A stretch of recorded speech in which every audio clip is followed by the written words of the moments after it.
All right, looks like we are live. What is good, everyone? OJ here. Welcome back to the stream.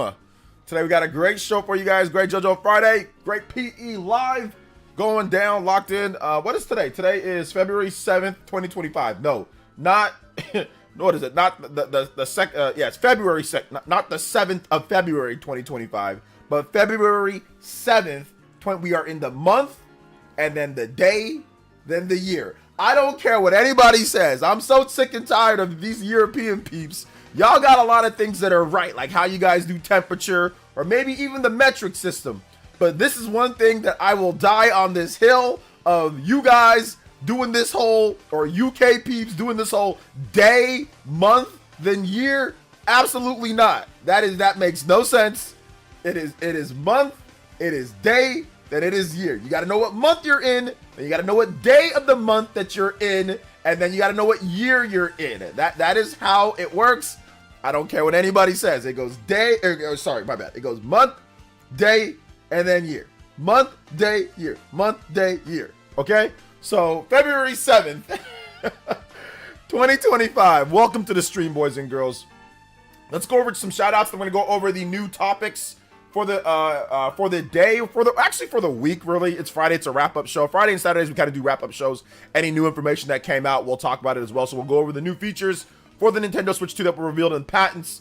We have the different motion controls, and of course, like Boo Boo said, mouse features, but more than that, a little bit more than that. So it's always good to just hold on until we start, because trust me, there might be a few more things that you didn't know that we're going to be going over. But it's going to be a nice long stream, so sit back, relax. Of course, get your questions ready and all that good stuff, and topics, gaming stuff that you want to go over, because we're going to have a good one today, guys. We're going to have a good one. All right, shout out to my man Dior. Dior is here. What's up, Dior? Welcome to the stream, brother. Big love. What's up, Dior? Welcome. Party Man Cart is here. What's up, Party Man? Welcome to the stream. Exalted Donut is here. The Great Wah. What's good, the Great Wah? Boo Boo Boo Boo. Flightiest over on Twitch. Europe gets temp wrong as well. Celsius sucks for temp. It's way less accurate. Well, I didn't like everybody else use like whatever they use. So I know it's like I'm not sure, but I know it's like like weight. Yeah, like everybody uses like one system, or all people like we use a different system. So yeah. Because like I know it's always like weightlifting. It's like they like pounds. No, it's kilos. You know. I don't know. I don't know how to do kilos. I don't know. Or even like height. I know some places do like centimeters. I know like Japan is like centimeters. I'm like, nah. You got to do 5 foot. It makes it easier than sitting there trying to tally up. Oh, it's 100 something centimeter, or it's 170, 160, 180, 100. Just bro, 5 foot 10, 6 foot. It's so much easier to identify.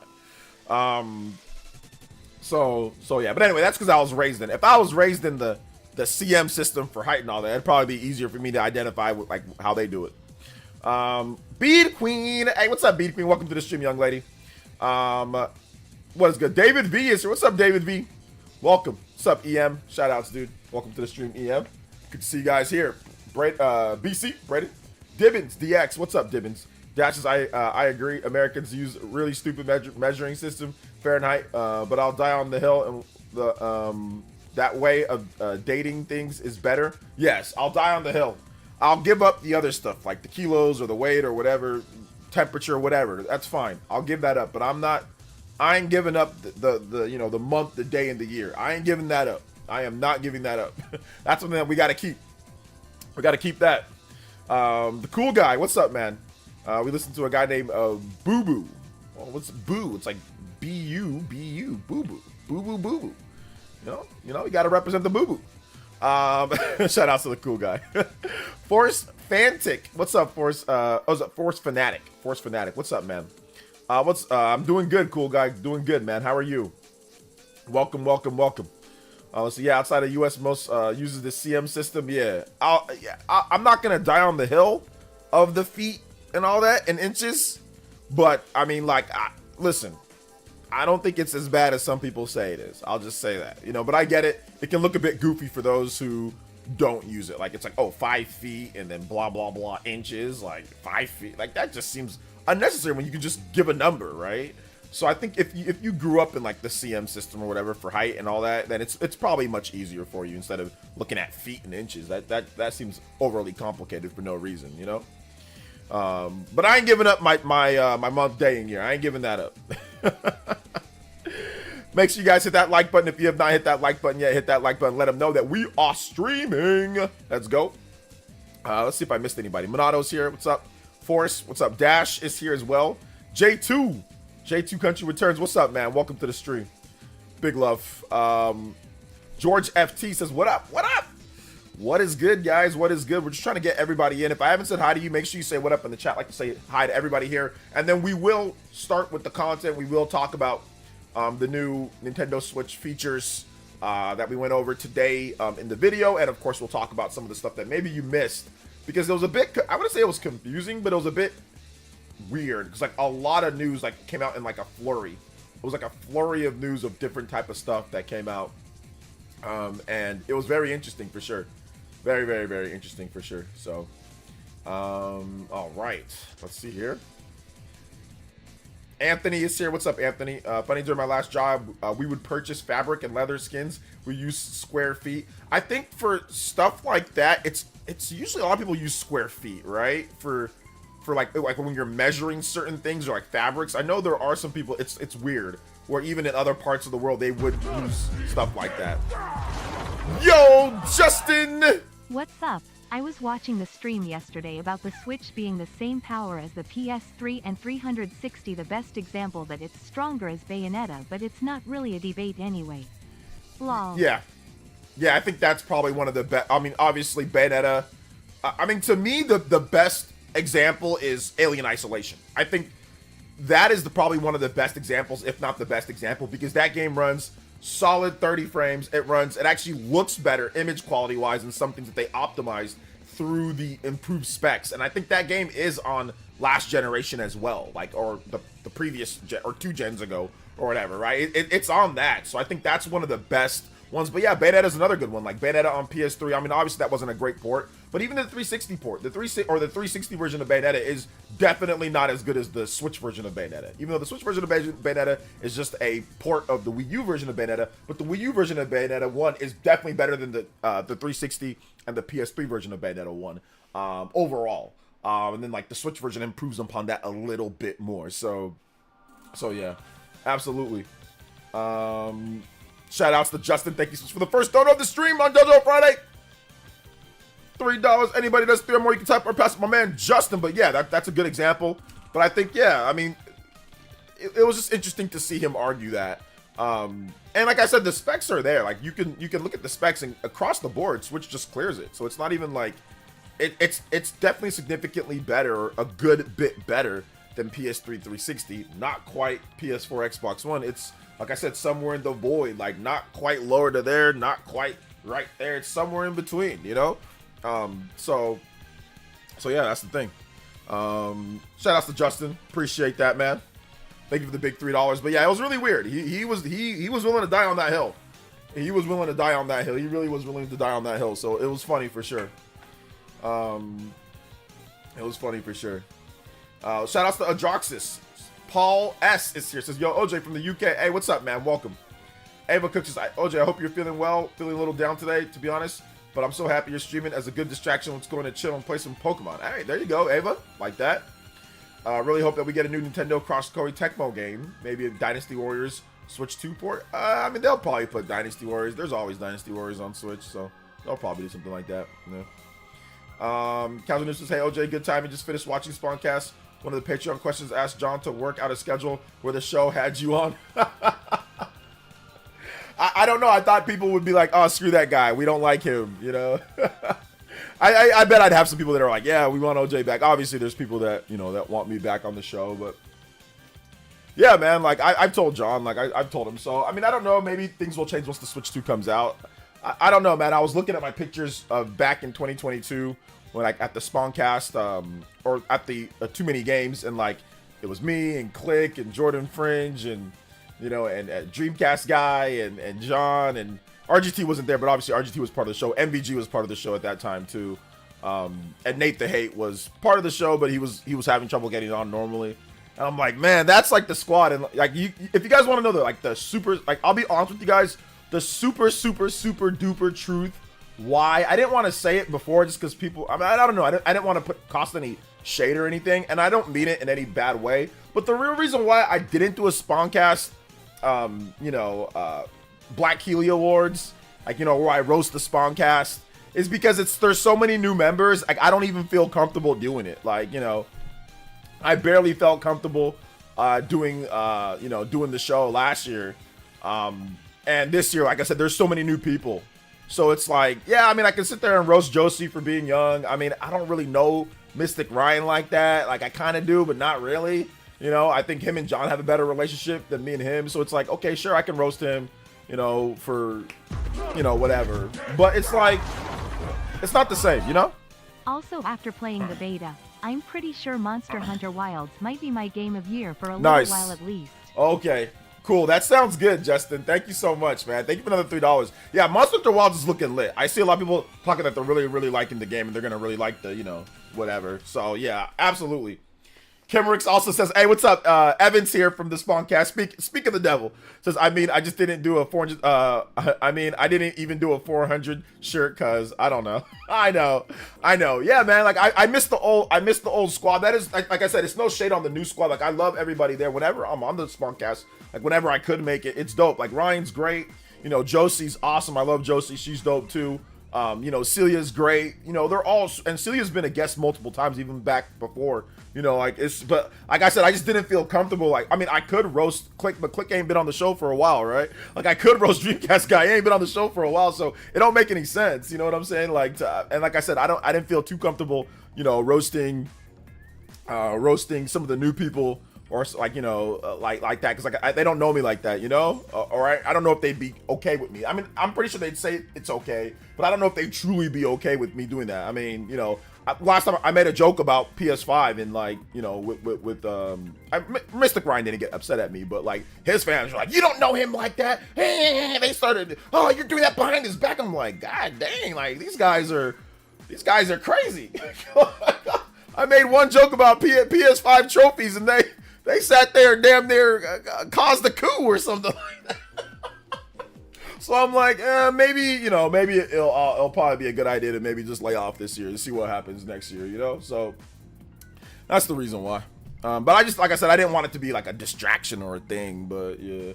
But I mean, like I said, maybe John changed his time, or maybe I can try to, like, I think once my boy gets older, once he starts like going to school and all that, I think I'll probably be able to do, maybe I'll be able to do the show, even if it's still Fridays, or like once my boy gets older. But like I'm on like, daycare duty, until he's old enough to go and all that. So yeah, there's that. But man, I miss it, man. I mean, I let them know the other day. I was like, yo, man, I definitely miss the show, because like it's a lot of fun. I enjoy doing it.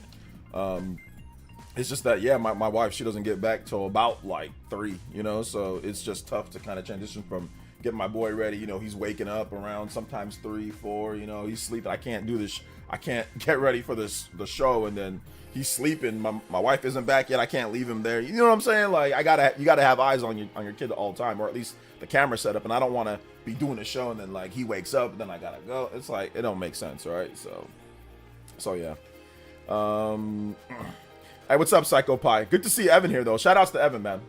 OJ Crash John's Lambo last one. I bet that video that I did about 3 years ago about how why John kicked me off the Spawncast, everyone's like, oh, you see, it was real. He actually did kick him off. Look. I bet you that, man. I bet you that. No, I bet, but I know like you broke your back doing like the last few shirts. I remember that one shirt that you did that one year, Evan, with it had like everybody's drawing and you were like nearly dead after you did that. What's up, Jake? Welcome. Kids, 1 second they're near you, the next second they're mischief. Bro, I'm telling you. My boy does shadow clone jutsu, man. I'd be like, yo, Junior, look, take a look. I'm like, I got your food. All of a sudden, this guy's on top of like a couch, like, look, I'm about to be Batman. I'm like, yo, if you don't get down from there, like, like this dude, man, this dude's crazy. He out there, so it's fun. It's fun though. That's probably the most fun I've had is being a dad to my son. He's the greatest. He's the GOAT. Neo Geo, what's up, Neo Geo? Welcome. You're definitely missed.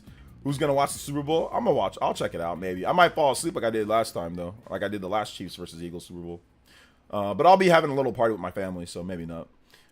Achievement equals no girlfriend. Yes, achievement equals no girlfriend. I mean, I could have really played that up in the Spawncast, like, or the Black Healy Awards, Spawncast Awards. I could have really played that one up this year. Sonny are wild for sure. My sons are wild for sure. My son's been jumping off of stuff all day. That's just pretty much it, man. They be jumping all over the place. I think his current time is the worst possible time, actually. Yeah, I don't know if it's the worst possible time, but yeah. I mean, like I said, I can see the reason why. You know, John's got a big family growing up too, and like I'm pretty sure they want to see, you know, their pops like on the weekend when they don't have school. You know, so I think it makes sense for him too as well to have that, because you know Saturdays he might be going, might want to go somewhere, right? Or might want to do something on Saturday night with your kids, all that. Whereas, you know, if you have a show right there, like at 9 o'clock, you got to get ready for it beforehand and all that. You might want to go do something, you know, go to Disneyland or something like that, right? Or do whatever, right? So it makes sense. Like I get it, you know.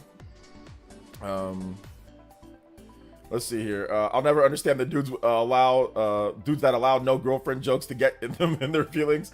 I always thought no girlfriend jokes were funny, or even if they weren't funny, there's always like, oh, it's like, yeah, whatever, you know. Like I've never felt like those are even like harmful.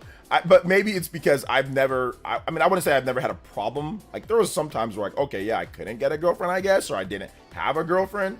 But I mean, at some point you'll have one. Like it's not like like I never took offense to stuff like that. I mean, but I can get it for maybe some people who, you know, maybe they don't have a girlfriend and all they do is play video games. Like I okay, you know, like I get that, but that doesn't mean you should take like, it ain't that big of a deal. Like, you know what I'm saying? It's like nerds, we all say stuff like you would say that to your friend, right? Like even if it was like true, you would still say that to your friend and be like, oh yeah, all you do is play video games all day, you nerd, you know, like you don't got no girlfriend. Like, and there wouldn't be anything of that. You know, I've had my friends tell me that, like in high school I had a few girlfriends here and there, but a lot of times I didn't have a girlfriend. Like my whole junior and senior year didn't have a girlfriend. Like pretty much, I mean, I think I had one maybe at one point, but it didn't last or something like that. But yeah, they're like, oh, you don't got I didn't get a girlfriend till the very end, to the very, very, very end of like my senior year in high school.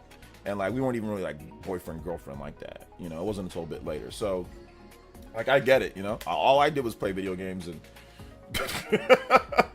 all I did at the end of, I was so depressed after we lost the championship game, man. I didn't feel like doing nothing but just, I didn't feel like doing nothing, man. I didn't feel like doing nothing. We had an undefeated season, lost in the championship game, and I just didn't feel like doing nothing. I would just go to class, didn't feel like doing schoolwork, didn't feel like talking to nobody, just didn't feel like doing nothing. So just play video games. What's up, Yak Diesel? Welcome to the stream, man. How you doing today, brother? Welcome. Let's see here. The thought of taking no girlfriend jokes to heart in adulthood is wild. Yeah, it's pretty wild. It's pretty wild. I'll never understand that either. Last debate with Superpower Man was actually fun to listen to. Oh, by the way, better than your last debate with the Renowned Dude. Was that his name? I already forgot that bum's name, dude. I already forgot that bum's name. Is that what his name is? Renowned? Yeah, that guy's a freaking idiot. That guy's a complete moron. I totally forgot his name though. I think my wife was talking about like, remember that one guy like you debated that one time? I'm like, yeah, because like I thought about it because the Dragon, like that's what spurred it, was the Dragon Quest news, and like Square Enix actually put out, like Dragon Quest 3 HD 2D remake exceeded expectations.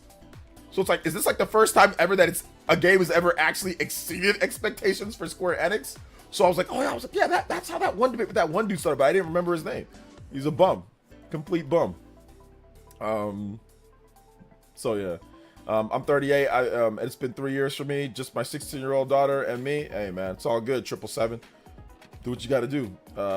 Jack says, OJ, the younger men out there are 60 or so percent involuntary celibate, so it's much more sensitive. Yeah, that's what I'm guessing. They're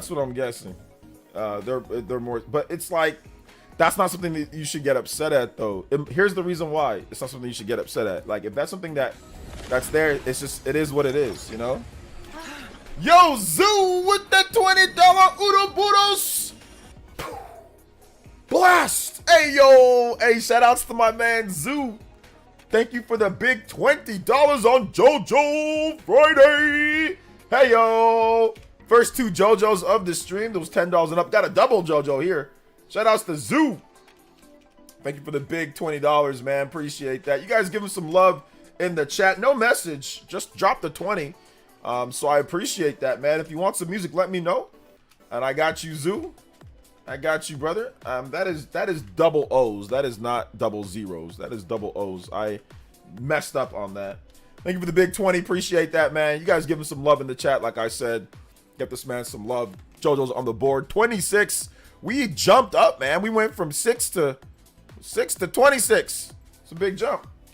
I missed you on the Spawncast. Hey, man, I'm sorry I can't be on, guys. I'm sorry about that, bruh. Like, I'm sorry. One of these days, I'll be back on, though. You know, I'll be back on. Don't worry, I'll be there. But yeah, man, I'm still in contact with John and all them. So like, they still involve me in their group chat. So whenever I can, whenever I can get in on one, I'll definitely get in on one. Whenever I can, Shout outs to Zoo 26 on the board. We got the first overclock. 15-minute extension on today's stream. Ayo! Overclock Buster! We're definitely gonna play the JoJo boys as well. We gotta do the notifications. It makes the stream fun. So JoJo Fridays is off to a good start. Let's go! Shout outs to, I had to check again. I didn't know what day it was today. I was like, oh, it's Friday. Okay, hold up. Shout outs, let's go. Big love, guys. Anytime that we get that chanting up JoJo, we'll be playing the JoJo Fridays all night. Let's go. It's unfortunate that the Sun Grand Studio is a grifter. When he isn't grifting, he's making insightful videos about game development like the Mario Kart 9 breakdown. I didn't know I don't watch his other videos and all that.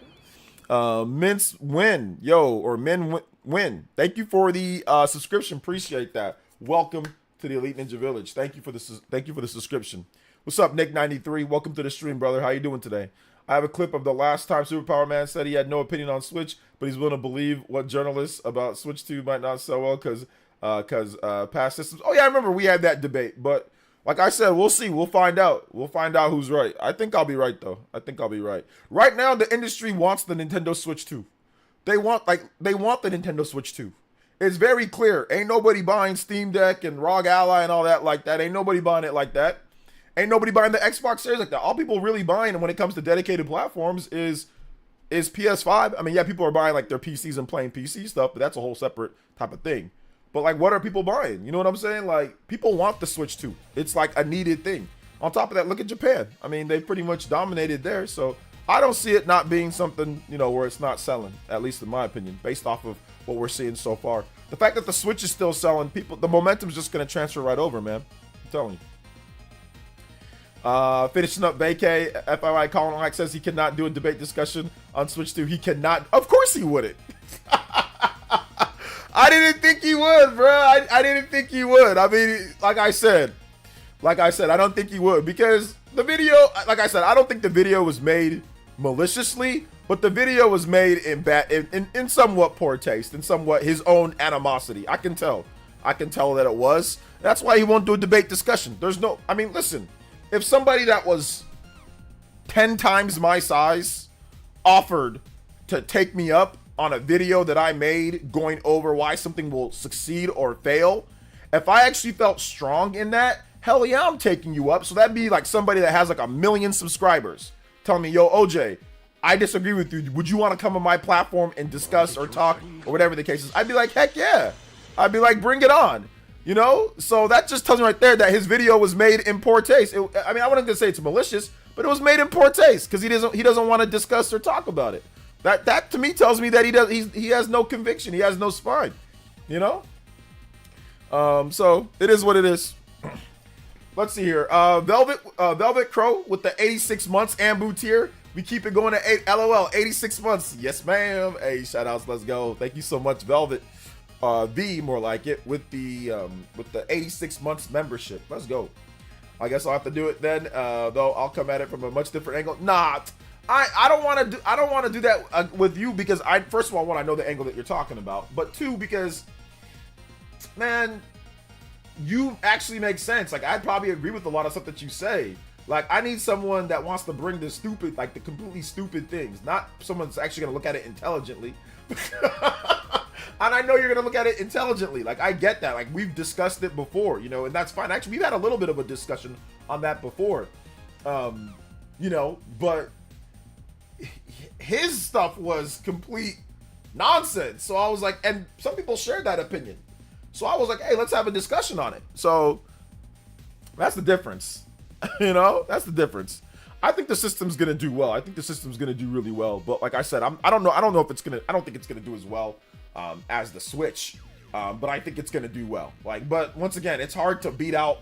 Like, there's only been 3 systems in the history of systems in the 50-year decades, the decades that we've had consoles or systems. Right? There's only been 3 systems to ever hit 150 million units. So like the odds are stacked against any system that's trying to catch those systems. So it's always better to bet against it happening than bet with it. But it doesn't have to. Like, the Sony's never even came close to hitting the PS2 numbers. That's the thing. Sony's never even came close. Like, and I would say close is like within 20 million units. Maybe that's about close, right? Like within 20 million or so, roughly. That would be somewhat close. Somewhat close. Sony's never had another system that's ever even hit 130 million. You know what I'm saying? So it's like, it's very difficult. That's why it's easier to bank against it happening, like beating it out, than not. Because it almost never happens that we ever have systems hit 150 million. It's so rare. It's been a decade. It's actually been, the last time that we've seen it is 2012. That was the Nintendo DS. And the Nintendo DS, that was 12 years ago? That was 13 years ago? Yeah, that was 13 years ago. Like, that was almost a decade and a half ago. Like, we haven't, so yeah, it's very difficult. Very difficult. Yeah, 2 of them are Nintendo, 1 of them PlayStation. But yeah, we've got some 100 million. But even to be, like, listen, even hitting 100 million it's not the easiest thing to do. I mean, Sony makes it look kind of easy because most of their systems have hit 100 million, you know, but even that's tough to do. The PS1, PS2, PS4, and probably PS5. PS3, not so much, but, you know, all the other ones, yeah. So, Sony's got an install base of at least 100 million people that are always going to buy their system regardless, for the most part, right? About that.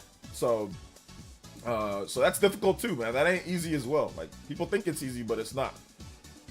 Excuse me. Agreed. Success in this new macroeconomics era is going to be defined by passing the Switch. Nothing Nintendo can do to make it happen. Yeah, nothing right now. The only way that they can do that is if they make like a Switch, like, instead of making like a Switch 3, they make like a Switch 1.5, like let's say like a Switch Pro, and they extend the life of that. So like, let's say they ride out this Switch 2 for a while, right? And then after they say, hey, look, we're going to extend it and we're going to allow developers to create games on there if they want just that system, which is always risky to do, but they've done it before.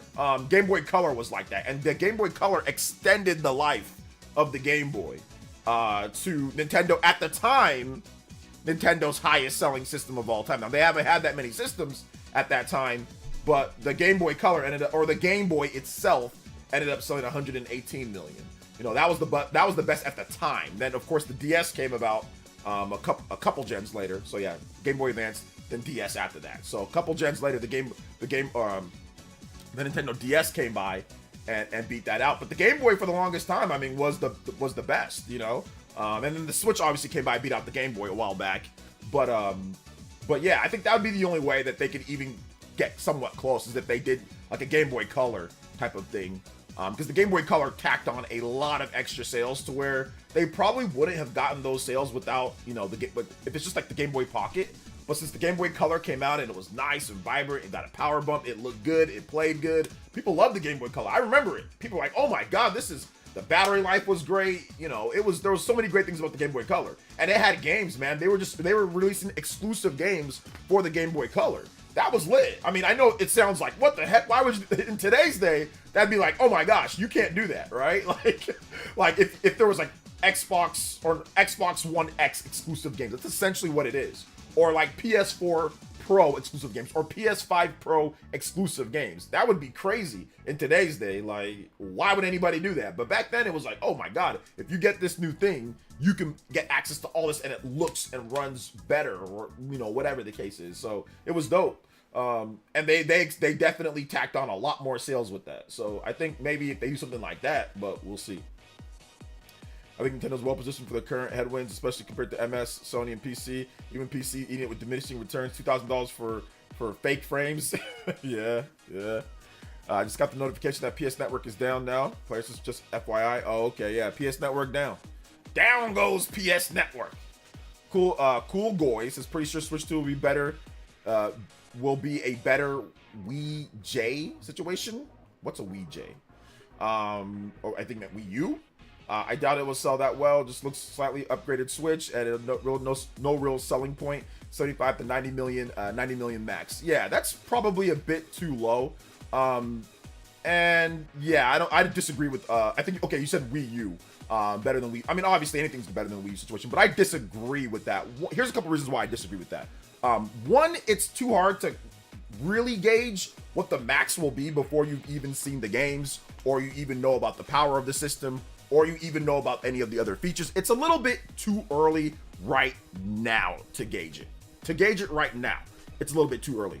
To say that it just looks like a slightly upgraded Switch, you don't know the innards of the system. You don't know the games. You don't know what all that is. So your prediction doesn't make any sense. I'll keep it a buck. Like, I don't know what are you basing it off of? Just because of one teaser trailer? That's ridiculous, right? I think the better way to go about it is probably taking what the previous system did and then saying, okay, well, if they do X, Y, and Z, they can hit X, Y, and Z. So if they have a banger Smash, a banger Zelda, a banger Mario, a banger Animal Crossing, all of those games, they can probably do about 100 million. They can probably do about that, because usually when they have that, that's about what they've done. DS is obviously different, didn't have all like Smash Brothers, but it had most of their big franchises 150 million. Wii, most of their big franchises 100 million. Switch, most of their big franchises 100 million. Game Boy Advance Game Boy, most of their big franchises 100 million. Even Game Boy Advance, a lot of their big franchises, if it didn't die off so quickly, that could have hit 100 million. So I think it's more intelligent of a prediction to go off of that and games than saying, we don't know anything, or look, it looks like an upgraded Switch, that's it, and it's only gonna sell this much. That's a ridiculous analysis, in my opinion. I would say when Nintendo has all of their games and they put it all in one system, 100 million is very likely. Like when they really go all out on a system, 100 million is usually the outcome in the modern era. Usually in the modern era, or even in the past. So I would say that is a little bit of a better analysis, in my opinion, than sitting there and saying, then basing it off of a teaser trailer where you've seen one game, you don't know anything else, and then now you're saying this is what it's going to do max. I disagree with that.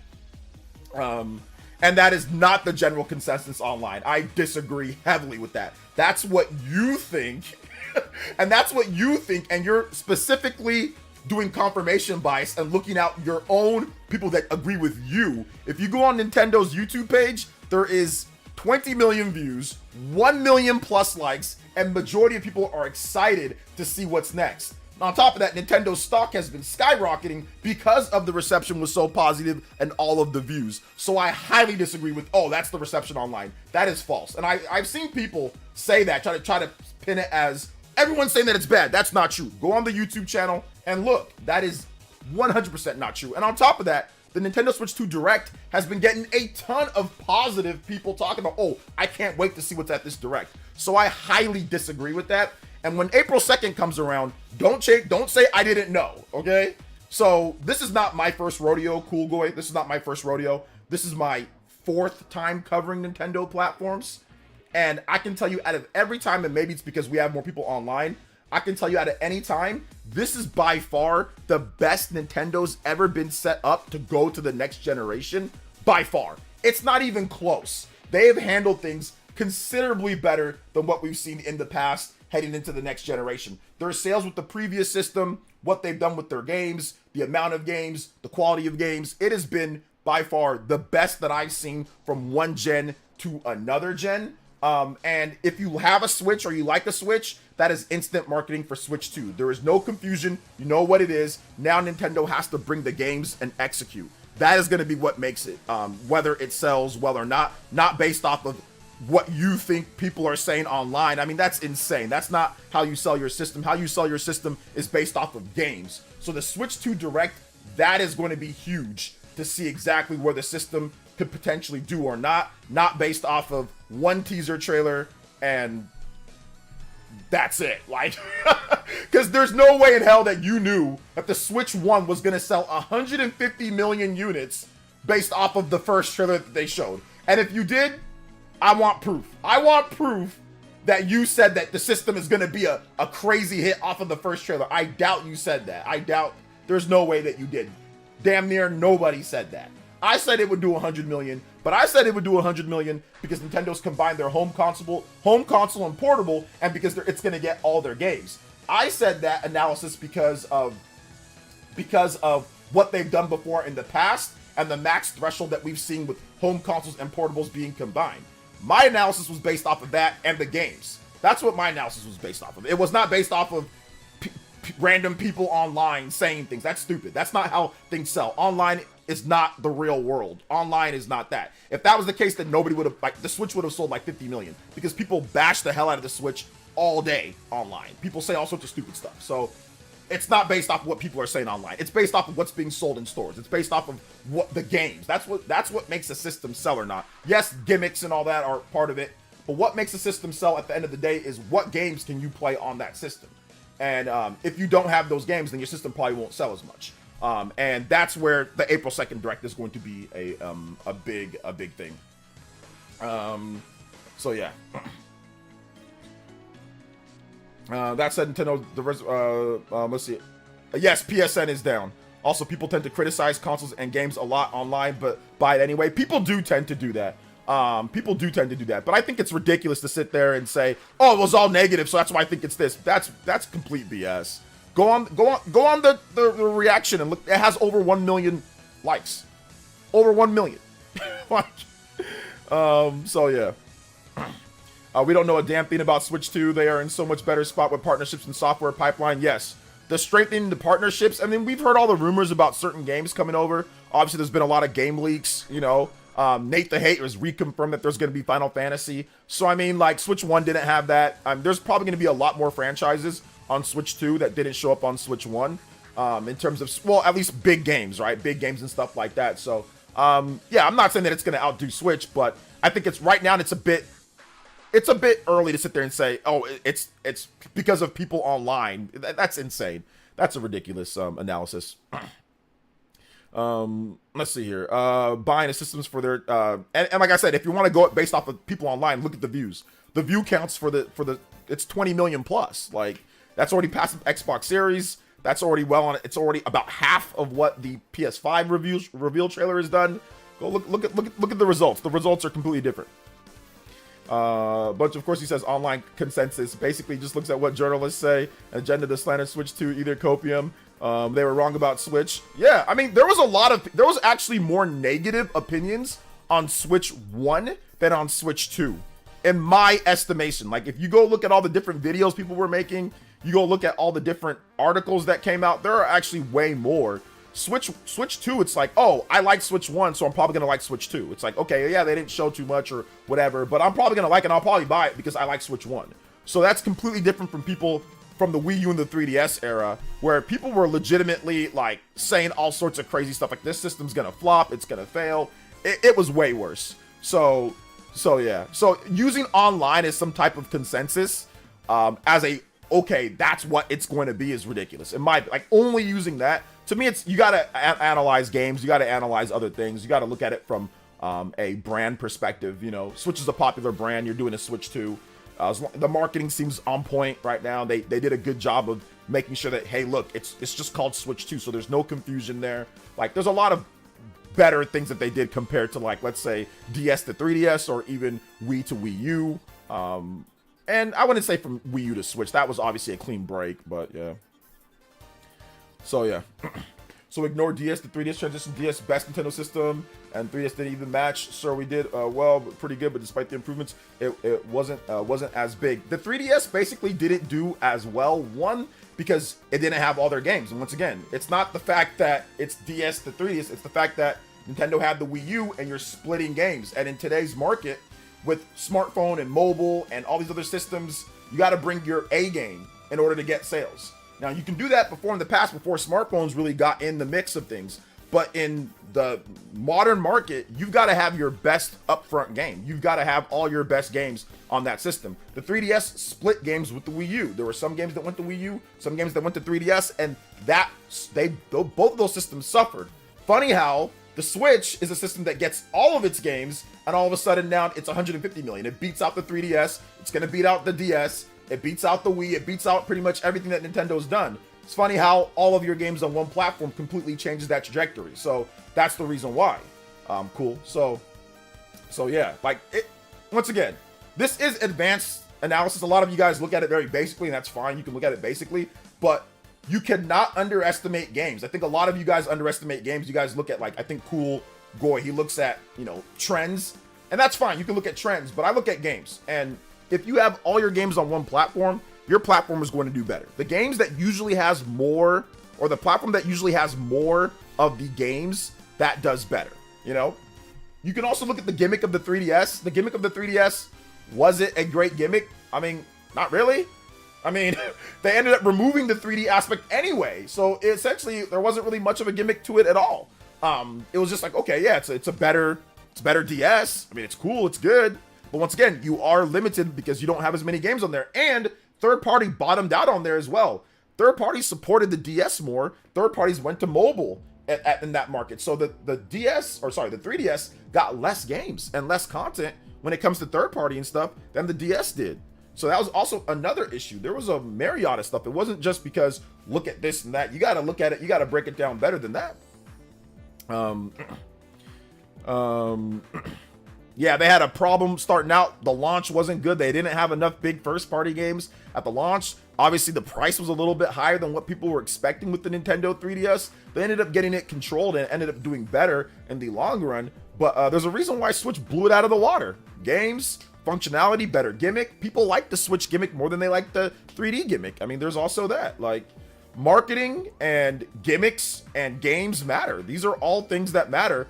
And you're kidding yourself if you don't think that those matter. They do. Like, the fact that the 3DS, for example, the 3DS, it gets everything. It got a lot of different stuff. But then there was times where it was like, okay, this is just like, let's say Donkey Kong Country Tropical Freeze. That's an incredible game, right? Well, that's just on Wii U. That's not on 3DS. Then they got a crusty Nintendo 3DS version of the game, or the Donkey Kong Country Returns later down the line. But the Wii U was still getting kind of like new stuff, and then the 3DS didn't get it. So you create a split in your base. Ask Sony. Sony dealt with the same thing. Why did the PS Vita fail? The PSP did really good. Why did the PS Vita fail? Well, third party bottomed out. They didn't have enough first party. They were having trouble supporting the PlayStation 3/PlayStation 4 and the PS Vita. There wasn't enough developers and enough money and enough time to get all that done. So the Vita bottomed out. So that's the thing. Like, they both experienced that. Nintendo and Sony both experienced what happens when you don't have all your games on one platform in the modern day. You could get away with it back then. You can get away with it when you were making games on the Game Boy, because Game Boy games took, or Game Boy DS games took a year tops to make, sometimes months. But you can't do that in today's day when you have HD systems and all that. You got to have all your games on one platform. It didn't let me finish, but my favorite third party was Lego games. Miguel. Okay, shout out to Miguel. Most of my DS games were third party, first party, but I had a blast with my favorite DS game. Okay, the Lego games, yeah. Yeah, shout outs, man. Yeah, DS had a ton of third party games. They had a lot of games. Nintendo made 255 million units if you combine DS and Wii. Yeah, once again, like with the DS and the Wii, that was before the smartphone era. That was before the tablet era. That was before a lot of the eras where a lot of people's attention was being brought to. So they can, once again, they can get away with it. But tablets and smartphones brought together the unified game. So if you bought a game on your Android, you can play that on your phone, you can play that on your tablet, you can play it on your PC a lot of times, right? Like, you can play it multiple places. Nintendo was kind of screwed. It's like, okay, wait, hold up. If you buy a 3DS game, you can't play it on your Wii U. There is no 3DS player, and even if there was, you got to buy an extra add-on. It just worked on the smartphone and tablet or iPhone or whatever the case is, right? So that caught them. That caught them, and it caught Sony. It caught both of them. So going forward, they're like, yeah, we got to combine our home. I mean, Nintendo realized that very early. Like back in 2013, they combined their home console and their portable divisions. That was 2013. So already at that point, they realized that we can't do this anymore. By 2013, they realized that we can no longer do portable and home console. They realized that in 2013, they realized that. So think about that. The 3DS wasn't that old at that point.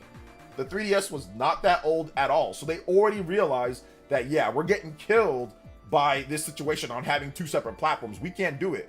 That was 2013 that they combined their home console and portable art. So they were planning a hybrid from that point on. From 2013 and on, they had been planning the hybrid, you know? Justin with the $3. In conclusion, Nintendo is doomed. Lol. Well, I mean, yeah, 75 to 90 is not quite doomed. But yes, in conclusion, they're doomed. In conclusion, yeah. So yeah, man, it's all good. Yeah, once again, that right now we don't really know much about the games. You're saying it's missing the hook, but we don't really know much about the game. So let's wait till April 2nd, and then we'll go from there. The only thing that I don't like, Cool Goy, is when you start making up stuff that's like not true, or you start using confirmation bias to try to aid your argument when it's like, no, there's like millions of people that are super excited for the Switch 2. There's obviously tons of people to sell this system to, and most of the people that bought the Switch aren't kids. Most of the people that bought the Switch are adults.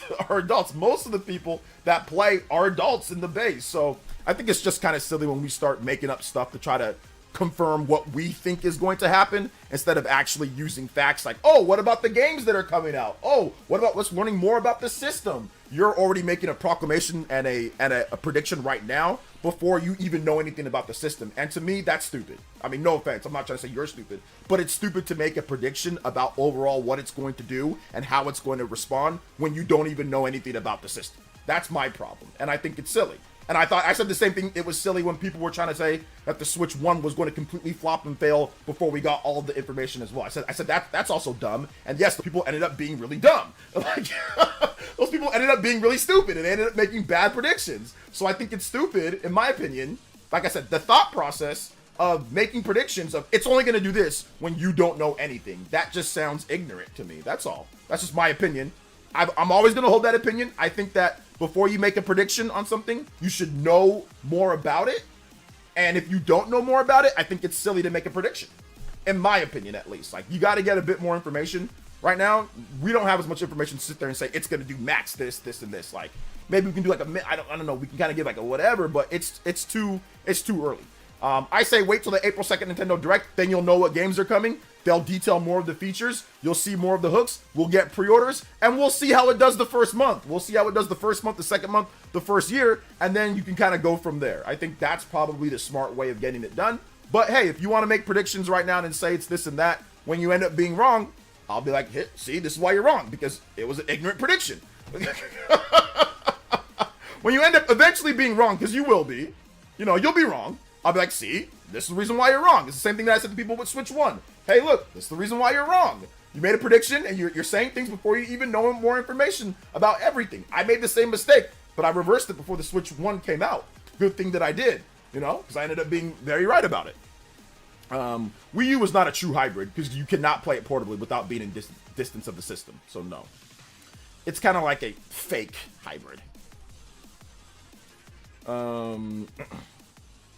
So that reminds me of the argument Rerez made years ago by saying parent will buy the 3DS for their kids instead of a Switch because it's cheaper. Yeah, and it's a stupid argument. Exactly. Rerez made the same argument that people will just buy 3DS for their kids instead of a Switch because it's cheaper. And if you guys don't know anything, I'm a parent.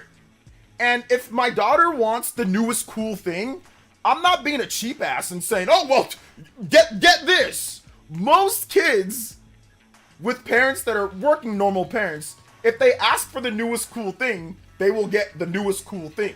Most of the time. Now, yeah, some parents, they can't afford it, so maybe they get the cheaper thing. But I'm a parent. And when my daughter asks me for the cool new thing, I don't say, oh, no, you know what? You get the old thing because I'm broke. Like, people use credit cards. People will save an extra week. People will do whatever to get the nice things that they want, you know, and the whole parents and kids because it's cheaper just doesn't hold up when parents buy their kids iPhones. Parents buy their kids PS5s. Parents buy their kids PCs. Parents buy their kids all sorts of expensive crap. Parents buy their kids freaking scooters, $400, $500 scooters. Parents buy their kids all sorts of expensive things. So this whole parents buying because it's cheaper is stupid. I don't know if you watched any of it, but Dragon Ball Daima is pretty good and is some of the best animated Dragon Ball I have seen in a while. Best animated? I have not watched it yet, but you know what I have watched, or what we will watch. We gotta watch the Overclock. I appreciate that. Let's go. I bet you anything, Cool Goy doesn't have kids. The people that say buying stuff for their kids are the people who don't have kids. Bet you anything he doesn't have kids. Let's go. Overclock Buster! That's what I noticed. I noticed that people say, yeah, they're gonna buy you don't have kids. Because trust me, if you have kids and you buy them that cheaper thing, they're gonna look at you like, Dad, why did you buy me this? I wanted this. Oh my gosh, call a spade a spade. If a store owner or employee prefers someone to buy a cheaper system and not the new one, either dislike Nintendo or should be fired. I'm just saying, it's just funny. And like, I don't think Rerez has kids either, but they'll sit there and speak for kids that they don't have. I don't know anybody that has kids. John has kids, he buys his kids all the new stuff. I have kids, I buy my kids all the new stuff. When I was younger, when I wanted the new stuff, my mom did her best to buy me the new stuff. Like, my brother, he has kids, they buy her the new stuff. My sisters, they got kids, we buy them the new stuff. Like, I bought my nephew Owen. He was I think he was 2 or 3. I bought him a Switch Lite. I didn't buy him I could have bought him a 3DS. I bought him a Switch Lite. Like, I bought him a Switch Lite, and when the Switch 2 comes out, I will buy him a Switch 2. You know, I will buy him and his brother a Switch 2. I'll probably buy all of them a Switch 2. I got a little niece too. They're all getting the new stuff. They're not getting the old stuff because they want to play Super Mario Odyssey. They want to play the new games. They do not want to play the old stuff for years to come. Like, so I think it's just hilarious when people say that. It's like, it never happens. It's like never a thing. Maybe like in the PS2 era back then, because like the PS3 was like way too expensive. So maybe it happened then. But most of the time when kids want something, you get them whatever's new. You don't buy them the old thing. So I've never seen that as like a valid thing to do. Like, you've got to bring the games. Like, if a kid wants the newest game, then they're gonna ask for the newest game. They're not gonna ask for like the old game. They're gonna ask for the newest game. You know? Let's see here. OJ, the cool uncle. I am definitely 1000%. I am the cool uncle. I have always been the cool uncle. And my nephews and my nieces, they love me the most. And that's no cap. I am definitely the dopest, coolest uncle. And let me give you guys one thing that happened that was so funny. So my nephew, he's like old enough now, like he's like in kindergarten to where they can bring a guest for lunch. And, you know, I was talking with my sister, my mom, we were all there. And I was like, and like my sister was telling me about this. And then like she was also telling my nephew, and my nephew was like, okay, cool. But then, you know, my sister was like, oh, it's only one at a time. But my nephew took it as, oh, only one can come to school and be with me. Like, he thought that he had to pick. So then he goes up to my mom, so that's his grandma, and says, Grandma, I'm gonna go with Uncle. And I'm like, woo, Uncle wins, baby, yeah! You know, and that's grandma, you know what I'm saying? Like, she been taking care of him since he was changing his diapers a million times, knows him like everything, and I'm like, yeah, cool Uncle wins, let's go. Oh, man, I'm the dope uncle. Let's see here. Yeah, things are getting more expensive. Fewer people buy games going forward, especially with increasing prices in individual games. You know what the craziest thing is, though? Like, the gaming industry, yeah, the value in terms of what you're getting, obviously, there's a lot of stuff there. But, man, I'm telling you, there is opportunity for a system. This is a perfect opportunity for a system to come in. People want something new. Right now, there's a stagnant. It's because there's not anything lit. for people to really buy. It's like, okay, it's PS5, cool, whatever, you know, games, whatever. Xbox, okay, cool. I'm telling you, people are waiting for that next big thing to buy at this point, man, in the gaming industry. I'm telling you, like, if this Nintendo Switch 2 Direct comes out and it's a banger and we start seeing the new 3D Mario, like, go look at the views. Go look at the views for Mario Odyssey. My little nephews, bro, they watch Mario Odyssey over and over and over. Go look at the views for playthroughs of Mario Odyssey to this day, like on the kids' YouTube app and all of that. They're insane. People still to this day are like watching Odyssey and watching Switch playthroughs of games. If Nintendo can come out and put out a banger, incredible 3D Mario and put out a banger, obviously new Mario Kart game, banger new Animal Crossing, that's going to create a new gap for people to say, I want to have this. I want to play this, you know? Like, I'm telling you, man. Let's see here. Disruption opportunity. You were correct. Yeah, man, I'm telling you. Right now, there's a lull. The Switch is on its way out. It's fading in sales. It's getting lower and lower. That's okay. It's on its way out. There is something, people want something new to play. It's got to be something that's like that captures people's attention, though. That's why I say we should wait for the Switch 2 Direct. If the Switch 2 Direct comes out and it's lame and it's corny and it doesn't have the big games and it's not like, oh, this system, it's whatever, or maybe it's way too expensive and it doesn't have the games that I want and blah, blah, blah, then absolutely, Nintendo's going to have to fix that. But right now, what I'm seeing a pretty crazy, shrewd business dude. Mr. Furukawa, man, he doesn't take anything for granted. I definitely think that they've been stockpiling games. I mean, the last couple years for the Switch have been pretty, you know, just like, all right, they finished their last games that they've been working on, right, in 2023. Those teams already started working on it. They did no Tears of the Kingdom DLC because they need to start working on a new Zelda game right away. The Mario team has been cooking for a while. The Mario Kart team has been cooking for a while. Obviously, Monolith Soft has been cooking since 2021. Xenoblade 3 was done in 2021. So was Future Redeemed. They just staggered it out the release. So they've been cooking since 2021. A lot of the big teams, they've been cooking for 3-4 years now, and we're gonna see what they're up to because it's 2025. I mean, a lot of their teams were done with the games in 2021, 2022. Then they released them over the course of whatever. And then we just got remakes and remasters for last year. So like, it's been 3-4 years of them cooking with stuff right now, man. 2021 and above. So I'm looking forward to seeing what they have. So yeah. I mean, not really. No one is watching Nintendo Switch games for the most part. Like it's 2018, 2020. Yeah, that's just not true. Go look at the views for Super Mario Odyssey. People still watching it right now. Go look at the YouTube Kids app. People still watching that all the time. Yeah, that's just not true. Not true. False. Go look at the playthroughs for other big Nintendo games. Go look at the playthroughs for even the game that came out just right now, Donkey Kong Country Returns, with like no hit runs and all that. People are still watching that. That's just false. You're just not right. Julius Aaron with this. I remember one stream when you said the Switch should have been a dead system by now. It's live because the games people want. People are hungry for new Nintendo bags. I'm telling you, man. Animal Crossing New Horizons, some people play it religiously. Yeah, that has crazy amount of views too. No, you're talking about I'm not talking about viewers. I'm talking about YouTube views, not Twitch streaming. YouTube views, not Twitch streaming. Twitch streaming is irrelevant when it comes down to it. It's irrelevant. Go look at YouTube views. Go look at the sales numbers of Nintendo's games, and then look at the YouTube views. Viewers don't mean anything. Multiverses had a lot of viewers at some point. That game's dead. Multiverses had a lot of viewers, and that game's dead. He said nobody's watching Mario Kart. Well, they're sure buying it. It sold 3 million units this past quarter. So clearly, marketing, they're not doing any marketing. So why is this game still selling? Obviously, people are watching it on YouTube. People are watching it grassroots, and they're going and buying it. Kids, whatever, people who haven't played it. That's clearly what's happening here. I mean, if you knew sales and if you knew data, you'd know what I'm talking about, but you don't. Let's see here. Nintendo Direct has more view than Sony and MS combined. Nintendo Directs? Oh, yeah. Am I the only good faith skeptic on the system? Jesus Christ.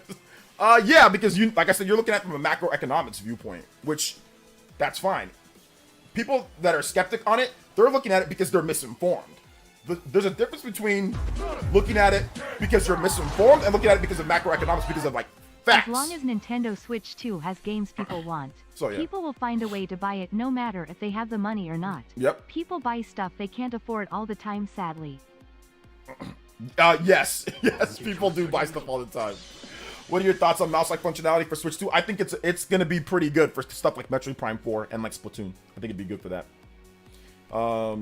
Twitch views are about the same as about the streamer than the games. Exactly. So Twitch views or viewers, that doesn't really matter. That's irrelevant. Like I said, Mario Kart sold 3 million. It only had 153 viewers, but it sold 3 million in the past quarter. So explain why it had such low viewers, but yet it sold 3 million. Nintendo doesn't market Mario Kart. They're not marketing it. They're not putting out print ads and a bunch of ads everywhere all over and TV commercials. So why is it selling? YouTube. People are watching it on YouTube. Kids are watching it on YouTube and they're going out and buying it. That's the only reason why.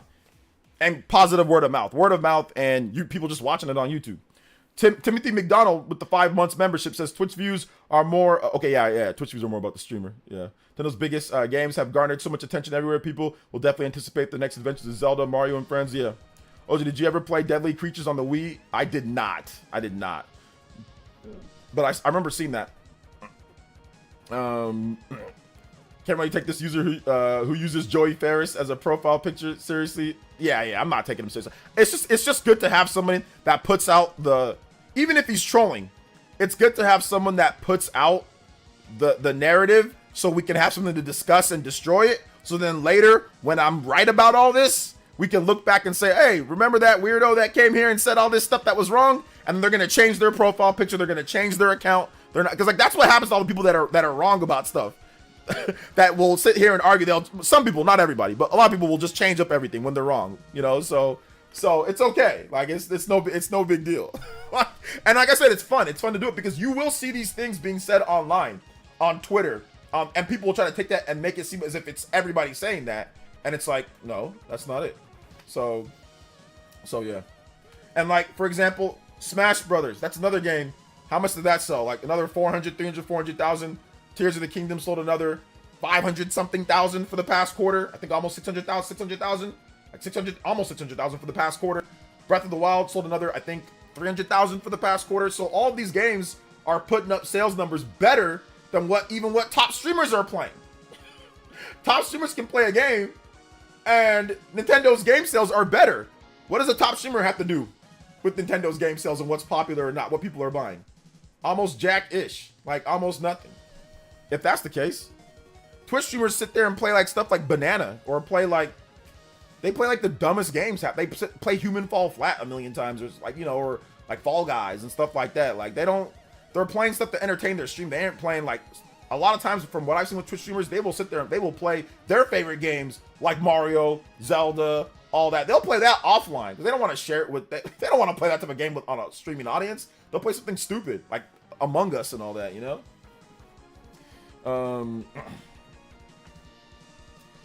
So yeah, Mario Odyssey 2 or Galaxy 3 would clean house. We're not gonna get either one of those. You know what would actually clean house better than those two? Jet Kitchens, a brand new Mario game with a brand new theme, with brand new features, just like Mario Odyssey was that same game. You know what I'm saying? It was a brand new type of game with brand new features, with a brand new theme, brand new game. I think that is what makes Mario great. Yeah, you can do sequels and all that, but to me, they should make a brand new Mario game that has a completely new vibe and like toolkit and features and stuff like that. That to me is better. But we'll see. If they were gonna do Odyssey 2, they should have done it a long time ago. I think waiting a decade to do Odyssey 2 is weird. And Nintendo's never waited that long to do a sequel to a 3D Mario game. So I mean, Galaxy 3 would be even longer. That'd be even more unbelievable. So to me, what would clear is just an incredible looking brand new 3D Mario game. I think that would clear because it's like, oh, it's not Odyssey 2, it's not Galaxy 3, it's something completely different. And look at how good Mario Odyssey did. It didn't need to be Galaxy 3. It didn't need to be Sunshine 2. It didn't need to be that. Yo, what is this?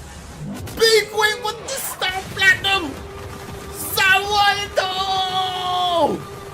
What? Bro! Can you play Future Awaits? Oh my god, I can play all 100 tracks, 122 tracks of Xenoblade. Goodness gracious, Beakwing, Star Platinum Zawaldo! Yo, I did not expect the Zaweldo. We have not had a Zaweldo in a while. Yo, Bee Queen, what is going on today? Young lady, you guys give her some much... You need to ask for more than that, though, Bee Queen. We can't just do Future Awaits. Holy smokes, let's go. Holy smokes, let's go. Let's go. All right, yo, Cool Goy and King Candy with the JoJo boys. So how about this, Cool Goy? Speaking head JoJo boys. Debate. Anytime, anywhere. You come on here, you debate me on any one of these topics. You say it's cope, put your money where your mouth is. Let's go. Debate me on any of these. Let's pick a day. Next week, you want to debate on Switch 2 and use stats and statistics? Let's get it done. Let's have a friendly, civil debate on these topics. You think it's cope? Come here and prove it. Let's go. Otherwise, I'm not even gonna go back and forth with you anymore. If you want to think it's cope, all right, let's test me on this one. I've been covering Nintendo for a decade plus. I've been playing their games since the 80s. You really want to test me on this, on what I think from one transition to another? Let's do it. Pick the topics, pick whatever you want, and let's go. And let's see who the audience thinks is coping or not. How about that? Let's do it. Shout outs to King Cagney with the $30 JoJo boys. Bee Queen with the $150. Let's go. But you think I'm coping? You think I'm coping and I'm making up things and I'm just playing? Okay. Let's test it in front of a live audience. You and me debate one-on-one on any topics you want to cover with Switch 1, Switch 2, YouTube views, sales. We'll cover the full gambit of Nintendo topics, and let's see who knows more about Nintendo and all of that. Let's go. I'm down. Let's do it. If it's cope, come prove it. And if you can prove that it's cope, I'll even pay for your time. I'll give you what? Maybe we debate for an hour? What's it like, $60? If you prove that it's cope. If everyone's like, yo, OJ, you got cooked, my audience will be truthful with me. If I get cooked, they'll tell me, yo, OJ, you got cooked. So, you come here, let's do it. Let's do it. But, like I said, if you don't want to accept, then I don't really feel like talking to you no more. There ain't no more reason to debate or to discuss. Let's do it. All right, shout out to my man King Candy with the JoJo. Bee Queen as well. Let's play Future Awaits. Future Awaits. Xenoblade 3. Let's go. Okay, all right. Sounds good. Next week. Let's aim for next week. Are you good on let's see if we can do next week on Wednesday. Next week, Wednesday night. You good next week, Wednesday night? Next week, Wednesday night. And let's pick topics too. So we'll pick Switch 1 sales. We'll pick Switch 2. We'll pick games. We'll pick transition from DS to 3DS. Why it did well, why it didn't, and all that. We'll pick all that and we'll debate it next Wednesday. Let's do 5 o'clock. 5 o'clock, that's 8 o'clock Eastern time. Next week you have to check. All right, I'll see you here. Let me know. Simeon Coin with the 100 core crystals. Next Wednesday at 5 o'clock. Next Wednesday at 5 o'clock, 8 o'clock Eastern time. 8 o'clock Eastern time, 5 o'clock PT. We'll discuss all these different ones on Discord. Hit me up on Twitter. Let me tag me under my post on this that it's you. Let me know so I can add you on Discord and let's get it done. All right, and let's see if you can prove that I'm just coping right now. Let's see if you can prove it, because that's what you said. You said I'm coping, right? All right, let's make it some entertainment. So yeah, because this is what you said. You said it seems like cope, to be honest. You say sales and people are playing are what matter, but Call of Duty call games like Among Us and Fortnite are stupid. I never said that. I never said those games are stupid. I don't think I didn't mean it as like those games are dumb, like nobody's playing them, people are playing them. I personally don't like them that much, but that's what I said. That's what Twitch streamers are playing overall. Mario Kart 8 was currently as popular as those games. It would have more views. Mario Kart 8 sold 3 million copies. So it sold 3 million copies in the past quarter. Fortnite is free to play. Among Us, I don't know how much Among Us sold, but I don't think it sold 3 million in the past quarter. Okay? So Mario Kart 8 has sold 70 million units plus with the Wii U version of the game. So it sold 70 million. So that's how popular the game is. The game has sold 70 million. The game has sold 3 million in the past quarter. So the last 3 months, it sold 1 million units per quarter. It sold 1 million units per quarter. Items. So what am I coping right now with? What am I coping with? That is factual in terms of sales. That it's an incredibly popular game. It sold 67 million units on the Switch. It sold another 8 million units on the Wii U, so it sold 70 million units plus. There's nothing that I'm coping about. That is factual that Mario Kart 8 is an incredibly popular game. If it's selling 1 million units per a quarter, or sorry, per a month, it's selling 1 million units. What are you talking about? You don't keep getting matched with the same people. You don't. Gerard with the one player SS membership. Thank you so much. And King Caddy with the 5 memberships as well. Thank you guys so much. I appreciate that. Let's go. Let go. Shout outs, man. Appreciate you guys. You guys are out here tonight, man. I appreciate y'all. But yeah, I'll see you next week. I'm not gonna go back and forth with you anymore. I'll see you next week. Let's go. Let's do it. I will see you next week, and we can debate all of this right now. I hope you bring facts, because I know I will. Let's see, OJ cooking. I'm about to throw my wallet at this man. I hope you bring facts, not your opinion. I matched up. I don't care what you matched up with. How do I know that you're even telling the truth? We need to bring facts to this debate. So keep that in mind. Facts, not your opinion. I don't care what you do. What you do is irrelevant. I don't think you even, to be honest, I think you're a troll. But I'm willing to give you an opportunity for the entertainment of my stream. As you can see, people like when I do this. People enjoy it. They support. So I'm more than willing to profit off of you. Okay? Like, I'm more than willing to profit off of stupid people. So feel free. That's all I'm doing right now. I'm inviting you because people enjoy it and because you're saying a lot of stupid things, and I think it'd be fun to kind of shoot down these things. So I have no problem profiting off the dumb people like you. So we can do it, man. I'm coping. That's cool. I'll profit in the process, and we'll have a little bit of fun too. So let's do it. Simeon going with the 100 core crystals and says, I agree as well. When people wanted to buy newer gaming systems, for example, I wanted to buy the original 3DS in 2011, and I had a choice whether to go get groceries or 3DS. So the answer was obviously what I picked. My music request is Kirby Super Star Ultra Heavy Lobster. I mean, yeah, obviously, like, you know, if you're struggling with certain things, yeah, you're not gonna buy like the most expensive stuff for sure. And he says, "Way to go, Bead Queen. Let's go. Way to go, Bead Queen. Shout outs to Bead Queen. Shout outs to King Cagney. Shout outs to Gerard. Appreciate that. And when I say profiting, guys, I mean that I'm providing entertainment and you guys feel that it's worth it in order to support. I appreciate that. I'm not trying to say, oh, I'm being this or that. What I'm saying is that I'm providing entertainment that you guys feel is dope.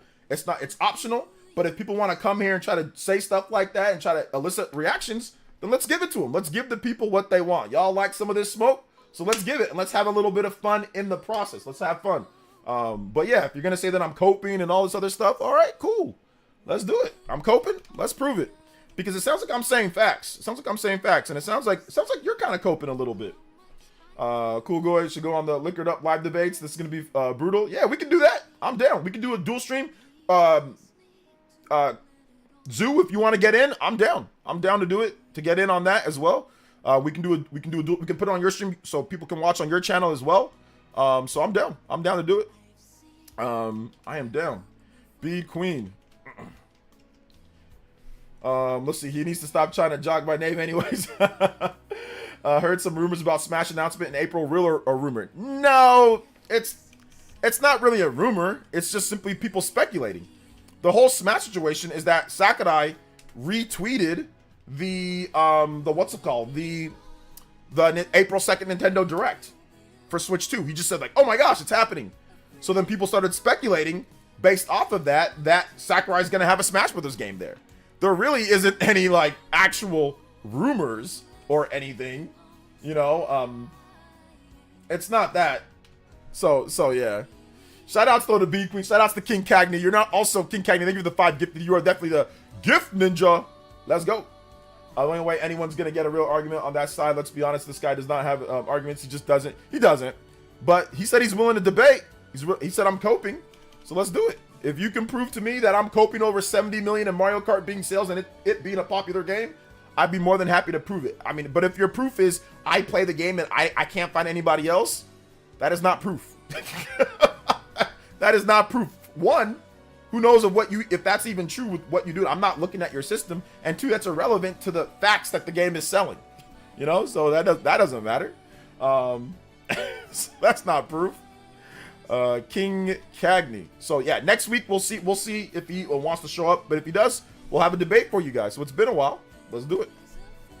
People still try to undermine the software sales on the Switch. It's crazy. It's crazy.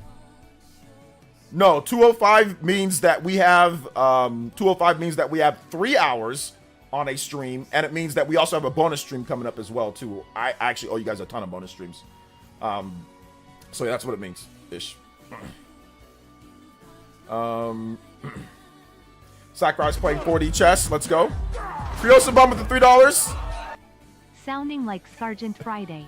Just the facts. Hey, just the facts, man. Just the facts. Just the facts. Let's do it though, man. I'm down. I'm down. I am down to go over the facts. I am down. Games sell consoles, period. No, they don't. I'm joking. I'm not denying its overall popular game. No, that's what you were doing, but okay. My point is that currently Switch games aren't making as much noise like it's 2019. The fact that I get matched with the same players is more proof. No, that's not more proof. Not only that, but like 2019, that's not when Switch hit its peak. Switch hit its peak in 2020 plus, like after like pandemic and afterwards, and stuff like that. And even like Tears of the Kingdom or even like Super Mario Bros. Wonder, those games did crazy numbers as well. 20 million plus. Pokemon Scarlet and Violet, it's going on 30 million for that game. So that's not even right. I can name a bunch of games that were 20 million, 30 million, 15 million sellers and up past 2019. I can name a ton of them. I can name Animal Crossing. That was a huge seller over there. Obviously, Tears of the Kingdom. That was a massive seller. 20 million plus. Pokemon Scarlet and Violet. That's going on 26 million, 27 million for that game. So I can even name a bunch of games even after that. You're not even right on that. You're not even right on that.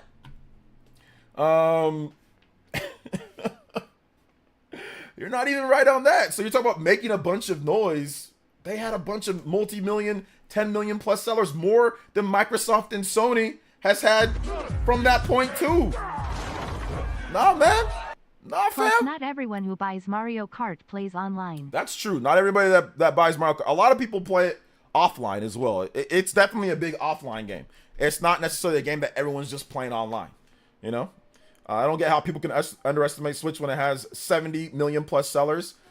This guy does not know. He does not know. I think he's just a troll. I don't really think he's actually anybody that knows anything. I think he's just a troll, to be honest. So I'm kind of regretting even inviting him on to the show because I think he's actually just a troll at this point. I think because he said 2019. 2019, that's not when Switch hit its peak. Switch hit its peak and its maximum in like 2020, 2021, 2022. That's when it was really going. Then 2023, that's when there was still some big games, but that's when you kind of see like, and then 2024 is like when it was sliding. But no, 2019 was not the peak. The peak was absolutely afterwards. So yeah, I'm not trolling. Okay, then you're just stupid. But when it comes to Switch stuff, then you're just dumb. I mean, like I said, you're not dumb as a person, but you're just stupid because anybody would tell you that Switch's peak, it was not 2019. It would be absolutely when Animal Crossing came out. That's the second best-selling game on the system. That sold over 47 million units. Plus, Pokemon Scarlet and Violet, another best-selling game. That was after 2019 as well. Like, a lot of their biggest sellers were after that point, you know? So yeah. So I don't know. If you're not trolling, I don't know what to tell you, man, because 2019 was definitely not the peak. King Cagney with the $10. Vice is a better protagonist than Link. Debate me, lol. JoJo boys. Yes, sir. Shout outs. Let's get the JoJo boys. Let's get the JoJo boys going. Thank you so much. I appreciate that. Appreciate it. Let's go. Bro, Among Us and Fortnite are free to play for freak's sake. This cookie is just picking the worst possible. Yeah, I mean, I think he got mad because I said or not get mad, but he got a little tilted because of I said like Twitch streamer games compared to like what he sees. So I think he equates Twitch streaming to popularity, which is not a thing, not like a real thing. There's a lot of games that sell really well that aren't popular on Twitch. So yeah, you know.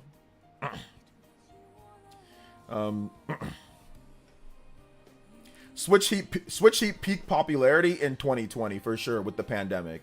It was not 2019. It was definitely more popular in 2020. That's like factual in terms of the sales. Nintendo sold the most systems in 2020, 2021, and I think 2022 it started going down. But 2021, 2022 were definitely their peak years in terms of popularity and sales numbers for the fiscal year, both years. Like 100%. Like, I'm not just making stuff up. So your 2019 thing is, yeah, it was popular in 2019, but it hit way more popular after 2019, 100%. So, I mean, yeah, like you're not providing any facts or details either. So, like, do you have any like numbers that you want to go over? So yeah. Let's see with that name. Yeah, he's trolling at this point, so I'm good. I'm good. You're not discussing games, man. You're just making up a bunch of stuff. You're just making up. But like I said, I like it. It's fun. It's a fun thing. It's fun to kind of have like these back and forths on stream because everyone likes it. Everyone always likes it, so it's fun. Switch sold like 1.7 million copies during the holidays. Selling like 1.7 million. What game are you talking about? What this guy doesn't get is like, unlike Wii, Switch has been selling well steadily. There's no year objectively bad for the Switch. Even 2024 wasn't too bad. Yeah, like I said, if we do actually have the debate, it'll be fun to see how he actually backs any of this up. Because like on here, it's easy to just, it's easy to just say whatever and ignore a lot of stuff. It's like he's literally not addressing anything that I say, which is fine. Or he's not providing any points. But when you do a debate, like here's the thing that I know from a communication major: when you do an actual debate with voice, you kind of you have to actually like respond to what someone says. In text, it's easy to just deflect and kind of just go other places. It's kind of like that one weirdo that I debated, the Renown guy. Like I literally put my foot on his neck multiple times, and he just was squirming. He was like, I don't know. Like he was, especially like with the whole Forspoken thing. Like he really didn't know what to say. So so it'll be pretty easy. But yeah, let's see if he shows up. Let's see, lots of goalposts moving, shifted, and backpedaling. Oh yeah, a lot. Like 2019 is not the peak. The peak was factually after 2019. Like factually. This is not my opinion. This is like the facts. So yeah. Forspoken as a woke protagonist. It's a woke protagonist, woke game. Why is it woke? I don't know. I don't know. You tell me.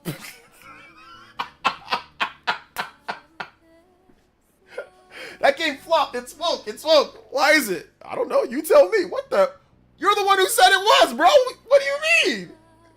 That's when I knew that. I already knew I was talking to an idiot, but that's when I knew I was talking to like a real idiot, like a legitimate like mouth breather. The Dunning-Kruger effect is real. Yeah, shout outs, man. Thank you, King Candy, with another 10. Appreciate that. Appreciate it. Let's go. Big love. Let me get this next music going, though. Shout outs to Beat Queen. Please suggest more music. Please, Beat Queen. Big love to Justin as well. Thank you for the $3 coming in. Creosin Bomb, thank you for the 3. Let me get this next. Kirby Superstar Ultra. Kirby Superstar Ultra. Then again, that guy's avatar makes sense. I'll keep it a buck. That guy's avatar makes sense. It really does make sense. Because the person who it is, that dude don't know what the hell he's talking about either. That Joey Ferris dude don't know what the hell he's talking about either. So it makes sense that he would have his avatar. It would make sense. All right, shout outs though. Kirby Superstar Ultra Heavy Lobster.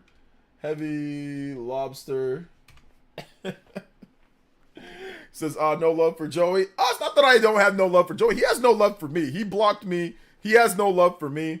And I'll tell you a funny story that happened between us one time. Like I said, this is no hate. I don't got any hate towards him. I've worked with him before. I've worked with him on the Spawncast. So I don't have any hate towards him. He's got a wife and he's got a kid and he's got his own thing. So I'm not hating. But the funny thing that happened between us, it was interesting, man. It was like on Twitter, he said, God, what was it? He said, if Dank Meme was here, he can link it to me. But he said something along the lines of like, oh, well, if Nintendo doesn't like put out the Switch 2, like right now, they're going to lose a lot of third-party support that they're getting, or they're going to lose more third-party support. And I'm like, what third-party support do they got at this point? This was like 2023 or something like that. Or yeah, I think it was like 2020. I'm like, what third-party support they got? Like a lot of the big AAA developers are already probably waiting for the next system or don't put anything out.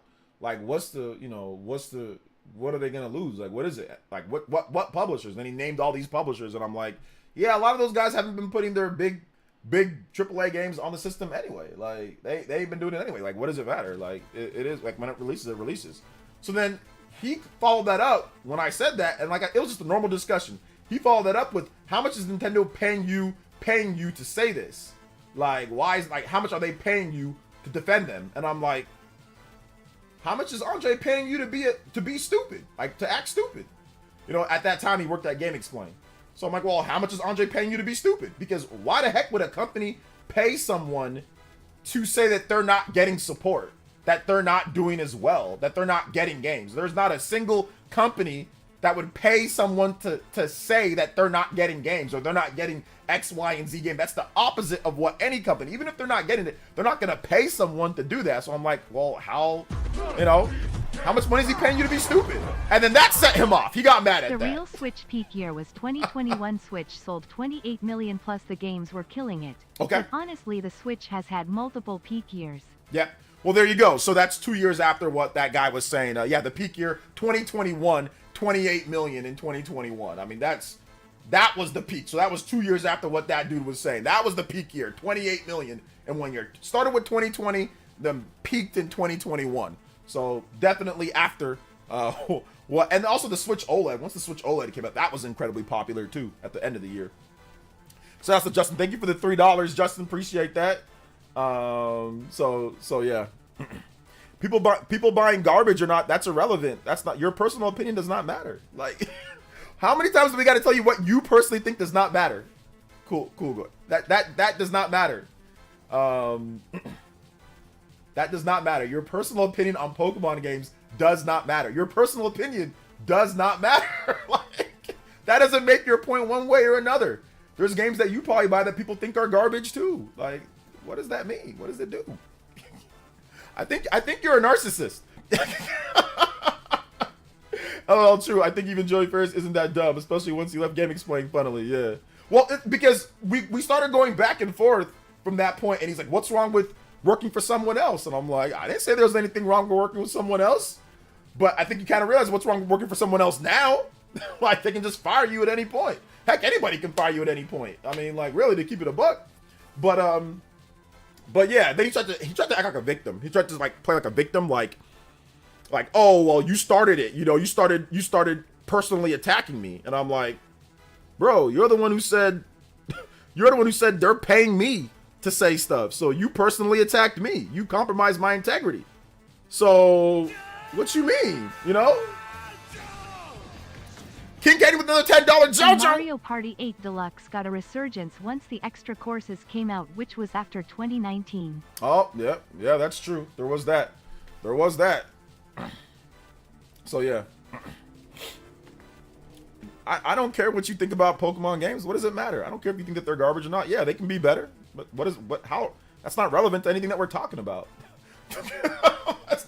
That's not relevant. Your personal opinion is not relevant to. And hold up. And I will say, Pokemon Legends Arceus is actually dope, so I disagree with that. Like, I don't agree with that 100%. Pokemon Legends Arceus is actually a really good game. So I don't 100% agree with that. Stop defending that trash 64 trees and flat grass Pokemon games that generations behind, and it's pathetic as hell. Nobody's defending anything. God, Baron, are you just... I'm not going to say you're just as dumb as the cool boy. But I mean, goodness gracious, nobody's defending anything. I said that his personal opinion is irrelevant to what we're talking about, which it is. It's irrelevant. That is irrelevant to the popularity of a system. Just because you don't like something doesn't mean it doesn't contribute to the popularity of a system. And when the game comes out, Pokemon Scarlet and Violet came out in 2022, if I'm not correct. That was well after he said, oh, the popular in 2019. That was well after that. And that's all I used it for. That's it. I didn't use it for anything else. Your personal opinion is irrelevant. It's like I'm arguing, or if it's like I'm debating against a 2-year-old. I don't care what you think about the Pokemon. If you hate them, then that's fine. Don't play them. Who cares? Nobody cares nobody cares what you think is good or not. Nobody cares what I think is good or not at the end of the day. Like, y'all don't care. You guys are going to play whatever the hell you want to play. If you guys want to play something, you're going to play it. If you don't want to play it, you're not going to play it. You guys truly do not care what people are playing like that. Keep it a buck. You don't. Nobody really does. Now, sure, you don't mind hearing people's opinion, but at the end of the day, if you want to play Pokemon, you're going to play Pokemon. It doesn't matter what some random dude says online. If you want to play Madden, Madden's trash, and Baron, you play Madden every single year. And Madden's garbage. And you play it every year. People always ignore Pokemon Legends. It was sandwiched between two badly received games. Yeah.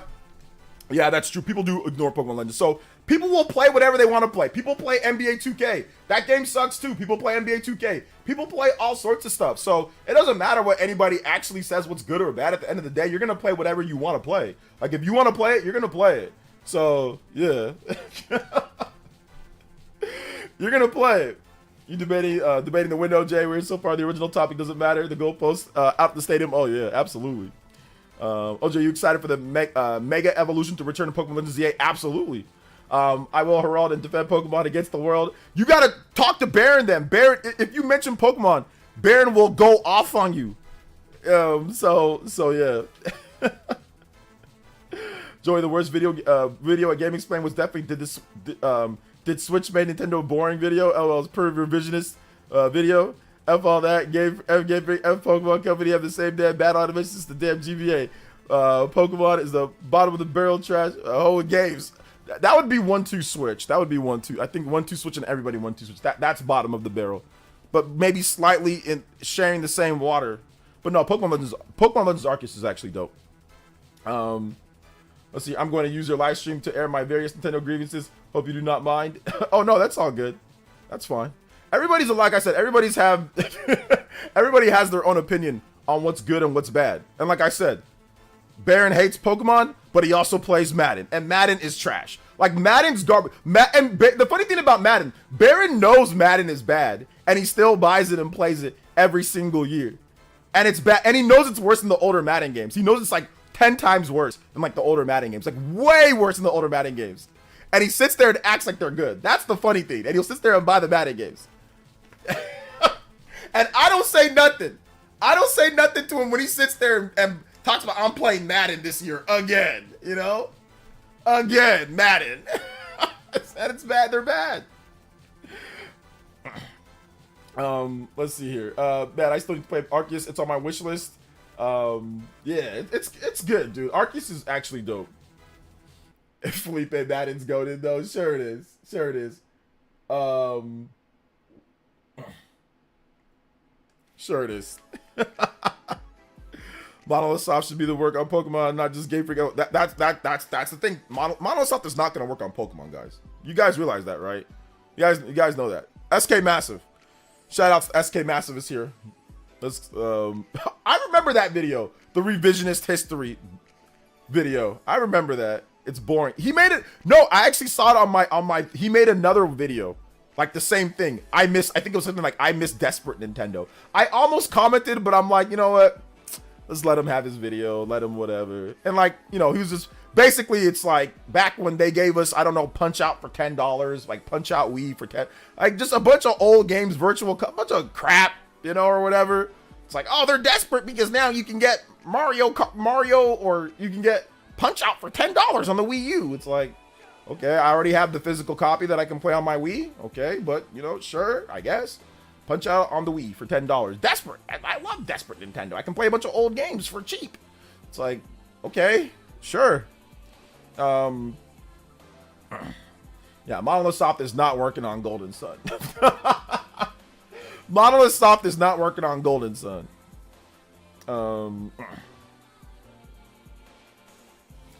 So yeah, I bought Pokemon Sword. I was so tired of giving this cesspool of game a chance. Failed on all levels. You should have bought Pokemon Legends Arceus. That's what you should have bought. You should have bought that one. If Monolith Soft is willing to work on the same dev schedule like Game Freak, then I guess they can. I mean, if Monolith Soft had a schedule like Game Freak did, like before, their games wouldn't be. I mean, we saw what happened when Xenoblade 2 had the same dev cycle. It launched in a pretty bad state. I mean, it was still fun and it was still good, but it definitely was not a polished state, especially compared to like Xenoblade Chronicles X and Xenoblade Chronicles 3. Zoo with the $5. Look, if you buy Madden once per gen, and don't do all the loot box crap, Madden is one of the most entertaining experiences of any general. So many hours making my Chicago Bears into the dynasty they deserve. Look, if you buy Madden once per gen. Oh, it just hit me. It was like future sight, bro. I got hit with the future sight. Once per gen. So once per gen, yeah. So you buy one Madden game for every like what 6-7 years. Yeah, it's awesome. Dude, Madden games, the new Madden games are very good. There's a guy that I watch, his name is Soft Drink TV. Go watch Soft Drink TV. He's rounded up all the reasons why modern Madden is bad. Like all the reasons why modern Madden, like all the features that's missing from previous games, all the stuff that they've cut out, the animations, and like it's still like, even in a comparison, NFL 2K5 is still better than Madden. Like NFL 2K5 is still better than Madden. NFL 2K5. Like, it's got more realistic throwing, running, catching, tackling animations. Like, it's nuts how much better NFL 2K5 is than, like, Madden 25 or Madden whatever, Christian McCaffrey edition. I hate when games get features stripped, but then they put it back through paywall DLC. Yeah. I've seen the video Nintendo ended with the water. Do I agree? No, clearly I don't. Said once per generation. Oh man, people wanting desperate Nintendo to need help. Bro, people that want that need help. They need help. They really need help. The funniest thing is when like people who they don't realize how bad it was. Like I think a lot of people sometimes you get. If you don't like something right now, like there's a lot of people that don't like something right now. You don't like Switch, okay, that's fine, whatever. You don't like whatever, you know, it is what it is. Shout out to my man Zoo though. But it's like you get jaded, or you get jaded on what you're not getting in today's day. So then you try to go back to a time where you think it was good. But if you go back and look at the time of the Wii U, bro, the Wii U was rough, man. Like, listen, I covered it. I tried to be positive, but by 2015, that was 2.5 years in. I was like, yo, this can't be it. This can't be it, man. They're over. It's done. That's not anything to be proud of. I don't miss that. I'd rather pay now listen. This is not to sound, I do not have unlimited money. Okay? I do not have unlimited money. I never probably will. I'm just cheap. I take care of my boy. You know what I'm saying? I live in a place that's affordable, whatever the case is, right? But like money when it comes to games is like value is not like, I don't care. Like I don't care like that. Like I'm just gonna buy what I want, and what I want is usually $60 to $70, and I'll just buy that game that I want. It's not gonna break my bank. It ain't gonna, oh my god, I can't get nothing. Like I said, because I'm, you know, I'm modest with what I get. I don't just sit there and buy everything. And I'm like I said, I wear the same freaking shirt for 10 years. But the whole point is this. The whole point is it's time that's the problem for me. For me, it's time. I don't care if Nintendo's offering Punch-Out and a game and whatever for $10. Like, who gives a crap? I don't care. I want games. I want Astral Chain. I want Pokemon Legends. I want, you know, I want DKC. I want Mario Odyssey. I want Breath of the Wild. I want Tears of the Kingdom. I want Pikmin 4. I want new games. Like, I want titles. I want Fire Emblem 3 Houses. I want Fire Emblem Engage. Like, I want games. I want a lot of games. I don't want stupid, if you sit down, spin a chair backwards, buy a 3DS or buy a virtual console game, buy Game & Wario, get 20% off of Wind Waker. I don't care. That's all the stuff that they did on the Wii U. They did all that on the Wii U. I don't care about all that. That's not my problem. My problem, Nintendo, is that I need games. I need games. I don't need 5% off if I sit there and go and then buy a virtual console game that I can buy one, get two, 50% off of 3, then all of a sudden buy Pikmin and then get Wonderful 101 for $10 off. I don't care. I don't care. I want games consistently. That's what I want. I want games. And the Wii U didn't do that. I don't want desperate Nintendo. Because if they're desperate, that means they ain't doing nothing. If they're desperate, that means they ain't doing nothing. I don't care about offering Punch-Out, Metroid Other M, and some other game on the Wii U Wii Virtual Shop for $10 each. Nobody cares, bro. I already have all those games. I have all of them. I've already played all of them. That does not matter to me. We need games. We need a consistent flow of first-party games. They've got 70 first-party million sellers. The Wii U does not have 70. They don't got anywhere close to 70 first-party million sellers. They have no big RPGs. Outside of Xenoblade X and Tokyo Mirage Sessions, they have no big RPGs. They do not have a dope 2D Mario Maker, but they don't got Mario Wonder. They don't have it. They never had a unique individual Zelda game built just for it. It was on the Wii U, then it went to Switch. That's the problem. My problem is not freaking Wii Virtual Console. Who cares about a damn Virtual Console? Like, I'm so sick and tired of these people, bro. They're sitting here and romanticizing Dookie. Romanticizing getting nothing. No third-party support. No RPGs. Droughts. Stop romanticizing this stuff. I lived through it. Bro, damn near had a nervous breakdown when the Wii U was out. I never want to go back to that time period. Absolutely not.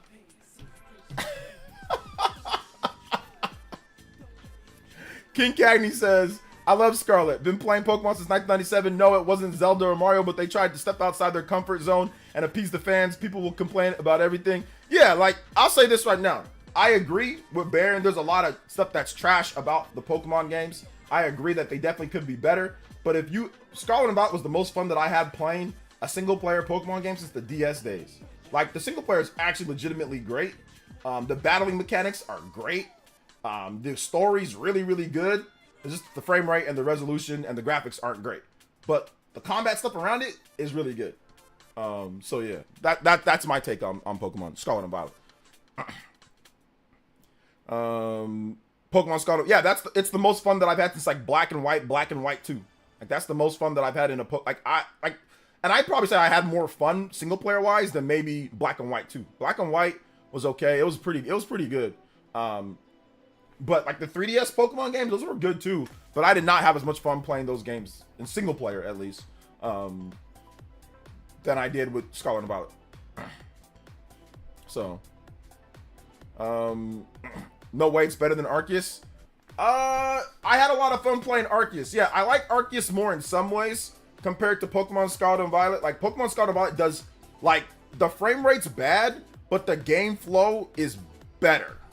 Like if you guys know what I mean, like Pokemon Arceus, there's too much start and stop and load. Like you gotta go out to the field and then it's all segmented. There's loading time. You go back to there, like so. Like the game flow is worse. Scarlet and Violet is literally open world, so that is the most natural flow of a Pokemon game. Is just be like you can just go anywhere that you want.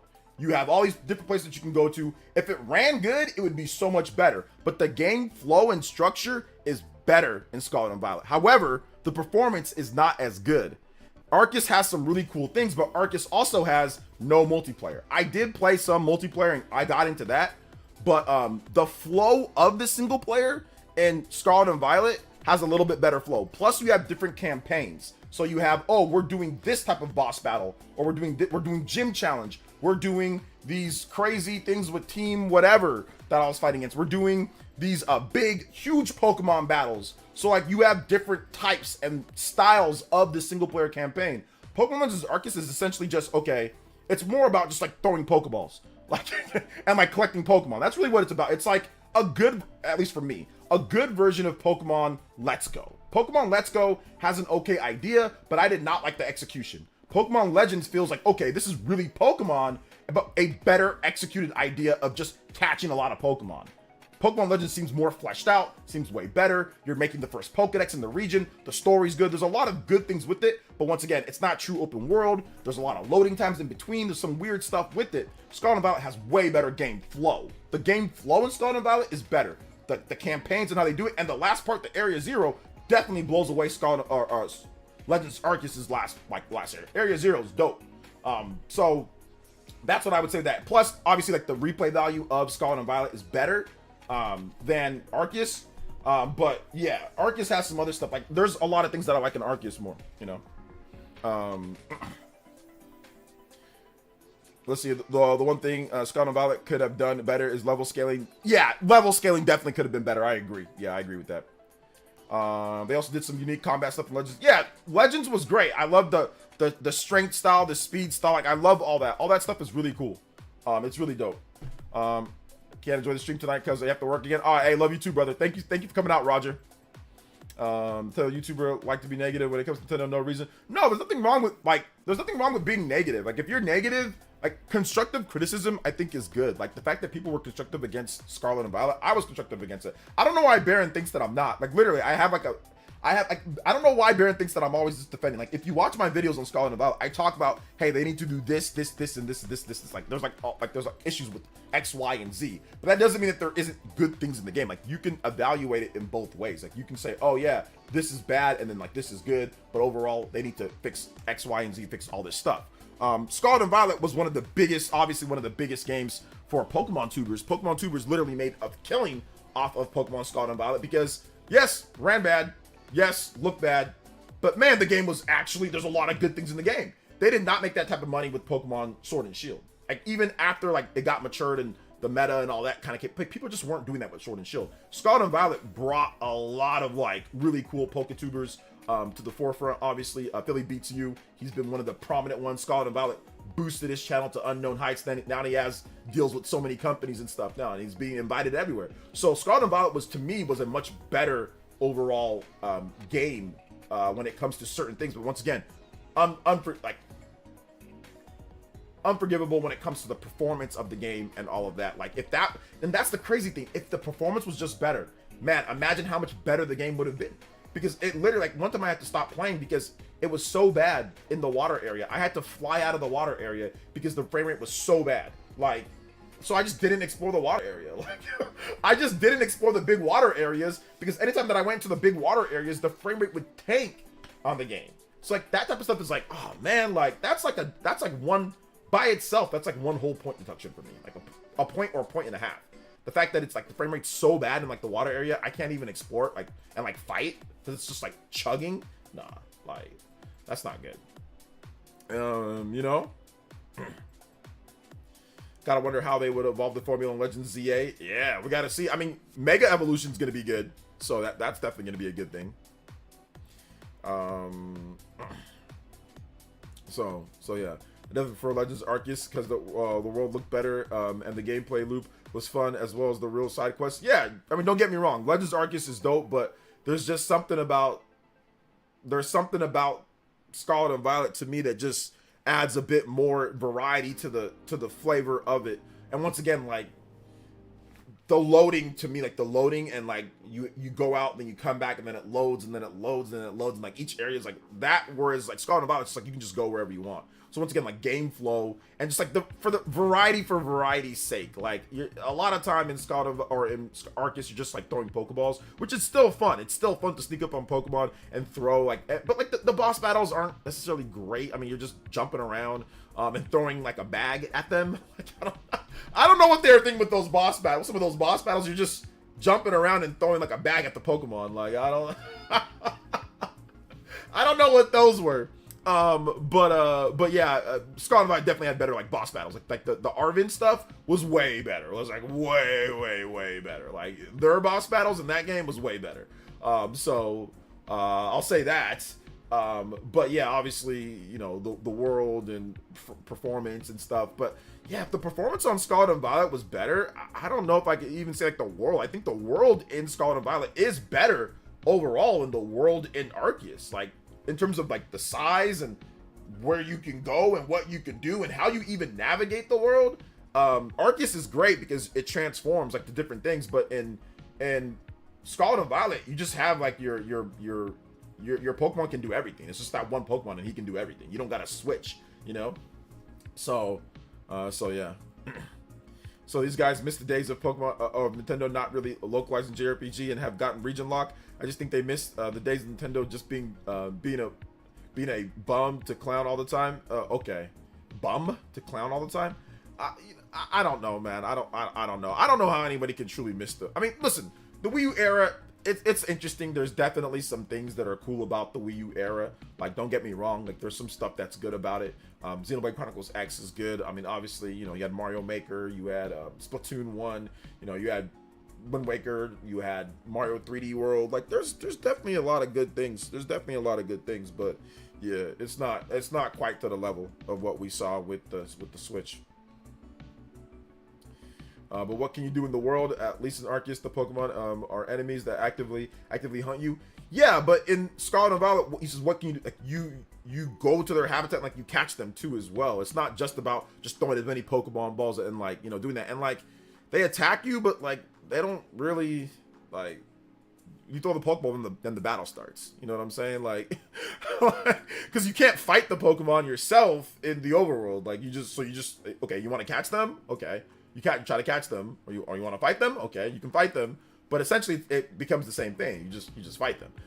What I meant by saying that is that Scarlet and Violet's world is just bigger, and it's got more stuff, and it's seamless. Can you believe we still haven't seen anything Legends Saw? And it's coming out this year? I think Yeah. they'll push it to 2026. No. Fine by me, but February 27th No. can't come fast enough, loudly crying. No, they're not going to push it to 2026, and the reason why, because they already said that it's going to be 2025. So if they were going to push it to 2026, they would have definitely put a TBD by the release date. It's coming out this year because they just reconfirmed that it's coming out this year. And I think that they haven't shown anything because there could be Switch 2 considerations, or they simply want to wait to show it when it's ready to show. So that'd be this year. So yeah, I think that's it. But no, they're not pushing it to next year. Do you agree that open worlds in turn-based RPGs tend to be uninteresting? It's not like Zelda or something. I would say no, because I enjoyed Scarlet and Violet and the open world in Scarlet and Violet, even in a turn-based RPG. I enjoyed it, but that's because I think it's because of the navigation of the Pokemon. Like, you're always collecting items on the ground, you're seeing new Pokemon, you're climbing, you're flying through the sky. Like, there's a lot of different areas to go to, different type of regions. Like, it's not all just the same thing. So, like, at first I thought that, but then once I started playing Scarlet and Violet, I really enjoyed just cruising around and catching different Pokemon and going into caves and going about and climbing on the walls and gliding and doing all, like, it just, I thought it was fun. I thought I was having fun doing that. And it's seamless. There's no loading.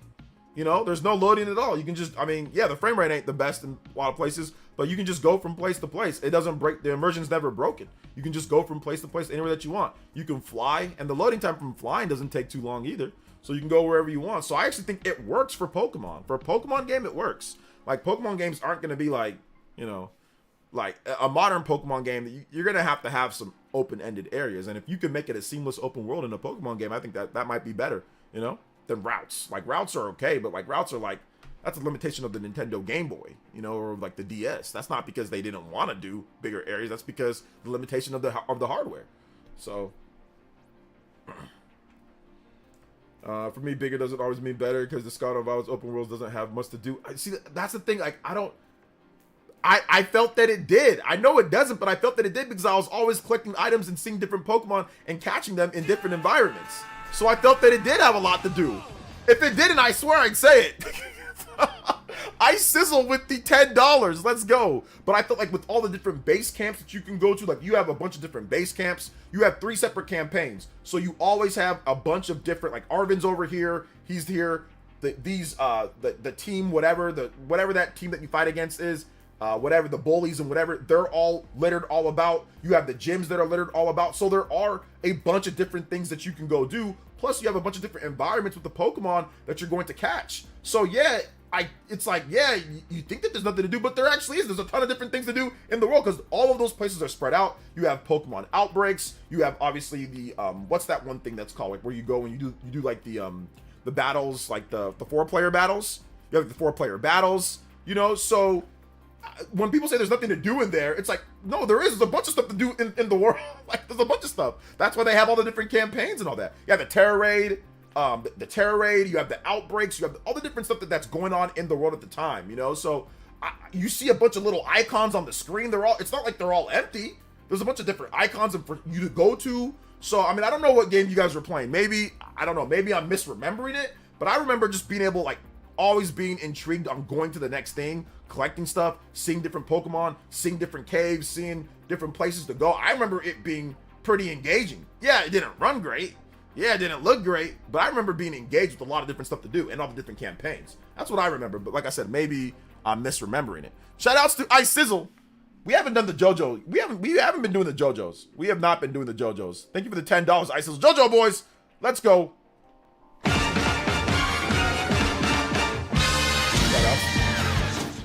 Big love. Thank you so much for the support. Shout outs to my man. You guys are out here tonight. We're out here supporting the stream. Big love. And big love to Cool Goy. Big love to you, man. Thank you for starting off the stream lit. Like I said, man, the discussion and the debate always gets people excited to come through to the stream. So I appreciate you, man. Hey, what's up, Shane Stavic? The Grand Theft Auto trilogy for current Nintendo Switch consoles has issues at first due to Rockstar. Someone else port the Grand Theft Auto trilogy to Switch. Okay. What's up, Rescue Squad? Welcome. This is a personal thing, but I wish Scarlet Violet had audio cue for Shining Legends. Yeah, I wish it did too. I'm not a Shiny person, but from what other people are saying, it would have been nice to have that. Like a better Shiny Q or like a good Shiny Q, you know? Speaking of open world, do you think Metaphor 2 should keep it how it is now, or open world could work? I mean, it just depends. Open world could work, but I mean, you know, if they want to do something different, they could. I mean, chances are it's Atlas, so chances are they stick to somewhat similar formula, but you never know. What's up, Paul Gale? We went from they need to not show Pokemon early and give them time to develop to where's Pokemon footage, they need to show it. yeah, we did kind of go from that. But I mean, I get it. This is the longest time that they've ever took to show a Pokemon game. Like it's been a lot, you know? So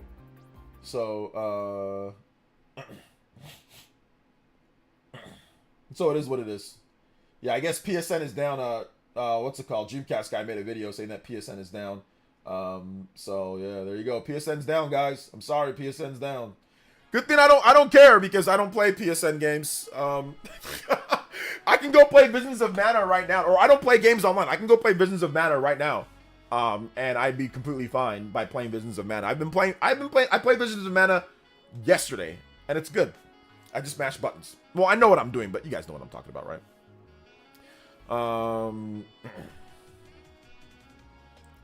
So yeah, I'm still looking to that debate with the Kugoy dude, Superpower Man, and him should team up.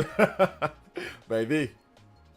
If Rockstar uses another developer to port Grand Theft Auto 6 to the Nintendo Switch 2 console instead of themselves porting Grand Theft Auto 6 to Nintendo Switch 2, it might not run right. Well, I don't think they'd port it if they couldn't get it to run right. So if it doesn't run right, they probably wouldn't port it at all because it's not running right. So they probably wouldn't port it. Let's see. Remember when PSN got hacked, they couldn't play a game even if it was offline. When was that? I don't remember that. PS Portal users in shambles. I think you can still use your PS Portal because you just need your local network. You don't need PSN. You just need like your internet connection. So I think PS Portal will still work. The 2011 PSN hack. I'm pretty sure you can still play games offline with the 2011 PSN hack. I think it was just basically this online services. You couldn't download the games. You couldn't access their service at all. And back then they had they had like people played Uncharted 2. People played, you know, there were online games. So it sucked. People were playing like Madden and stuff. So yeah. No, I remember I couldn't play anything. I remember you could definitely play. Game. I remember because you could play. I was playing games and there was no way that I was not playing games then. You could definitely play. During that hack, you could play games. You just couldn't play games online. PSN was down. Your system wasn't shut down to where you can't play anything. That wasn't it. You could definitely play your games local. I'm pretty sure it wasn't to where you can't play any games. 2011 hack wasn't just PSN. Entire Sony was being hacked. I was playing Arkham Asylum during that hack. Yeah, exactly. Like I think, what was I playing? 2011. Oh, dude, that was a long time ago. But I know I was playing something. 100%. You could play games just fine. Just couldn't play online. Exactly. Yeah. There's no way that somebody can hack the online of Sony's infrastructure and somehow it reaches your system locally unless there was a virus or something. Like they were able to insert a virus that you downloaded and it completely shut your PlayStation down. But no, the PlayStation is not a DRM system. It does not need to be connected online in order to play games. So therefore, as long as, I mean, if there's no online and PSN's down or they got hacked, that has nothing to do with your own personal system, you know? Nothing to do with your own personal system. Shane says, is PSN network down now? Yes, it's down. It's down now. That's why we're talking about this. That's why we're talking about it, because it's down right now, it seems. So, yeah, very unfortunate. We also got to do a limit break, too. Shout outs to you guys. Thank you for the limit break. We are killing it on JoJo Fridays. We got to do some more JoJo Friday stuff, man. You guys have been killing it today, so thank you guys so much. We're going to have the 1 hour extension. We're at 2 hours now, so we're going to extend it out. And, of course, Cloud in the house. Let's go.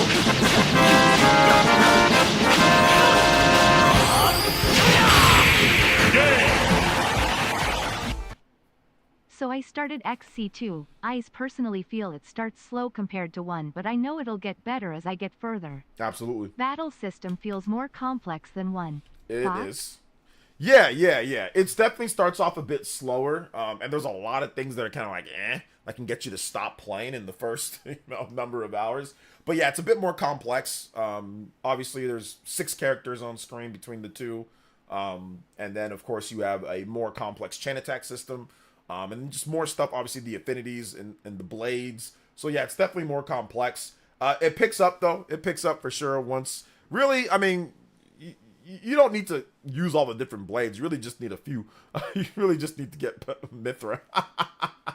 Really just get Mithra. No, I'm joking. I mean, other blades are cool too. But yeah, it definitely does pick up. And the story gets so much better, man. The story gets so good. So yeah, man. Yeah, it's definitely more complex for sure.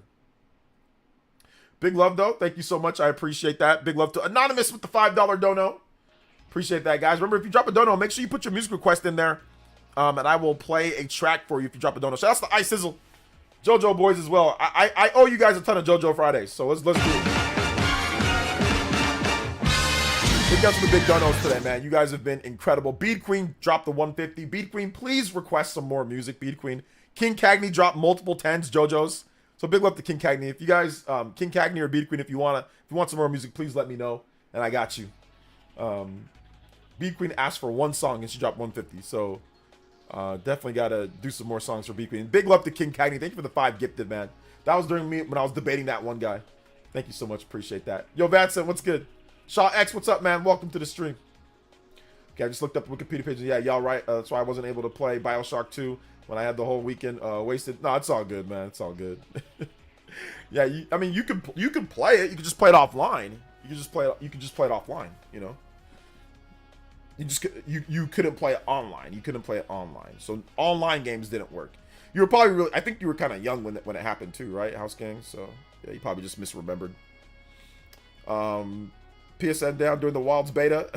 Maybe they'll extend the beta. Oh yeah, PSN users. PSN users can't even play Monster Hunter Wilds right now. Yeah, that sucks, man. That's definitely not good. You're probably looking forward to getting off work and having a nice Monster Hunter fest, and then all of a sudden, this happens. So yeah, absolutely. That's definitely not good. Definitely not good. So how powerful do you think Switch 2 will be? Powerful enough to run games and have fun. I was a Cable Man back in 2011. Now I evolved to Fiber Man. Cable Man, that's definitely an evolution, like a Pokemon evolution. But what type of evolution is it? And is there still another evolution? So is it a stage 2 or stage 3? So is a Cable Man to Fiber Man stage 2? Is it just stage 2 and done? Like Slowpoke to slow or no, there's Slow King though. Never mind. More like what would be a good one? Every single one of them, they all have 3 now. Like a lot of them have 3 or different forms. But back in the day, it was like a Mankey, then a Primate, then there wasn't anything after that. But now there's like a whatever. What's the next Primate? What's the next one after that? There's like another crazy version of Primate. Fun fact: Primate was one of my favorite Pokemon back in the 150 days. Primate and Mankey. Mankey and Primate were 2 of my favorites. Annihilate. There you go. Slowking, technically a second form. Yeah, but there's 3 forms total. But yeah. I think it's like Slowking. How do you get Slowking instead of no, if you get Slowbro evolves into Slowking based off of a certain thing, right? Compared to just evolving into Slowbro. I forgot how you do it though. I forgot how it's done. Slowbro, they bite the tail, right? Slowking, they bite the head. Oh my god, that sounded. Anyway. but the shelter bites the slug. What? Oh man. Pause. I know. Pause. That I said it and I was like, oh wait, hold up.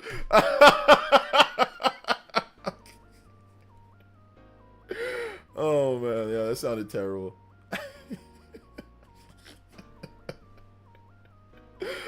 Oh man. The next level is using streaming services, getting rid of TV channels altogether. Yeah. I bet PC fanboys are throwing confettis now that they have the PSNs temporarily on. I don't think PC fanboys care about PSN being online or not, to be honest. I think they're busy playing Kingdom Come Deliverance. They like their like PC, you know, PC guy games, you know. Diddy slowly creeps by, OJ. Diddy's in jail. Diddy's in jail. From prison. Or is he in jail? I bet there were the telephone man before the cable man evolution. Okay. Telephone man. Telephone man, cable man. You know? Is that an evolution of like the milkman? Is that like where the origin started, like the milkman?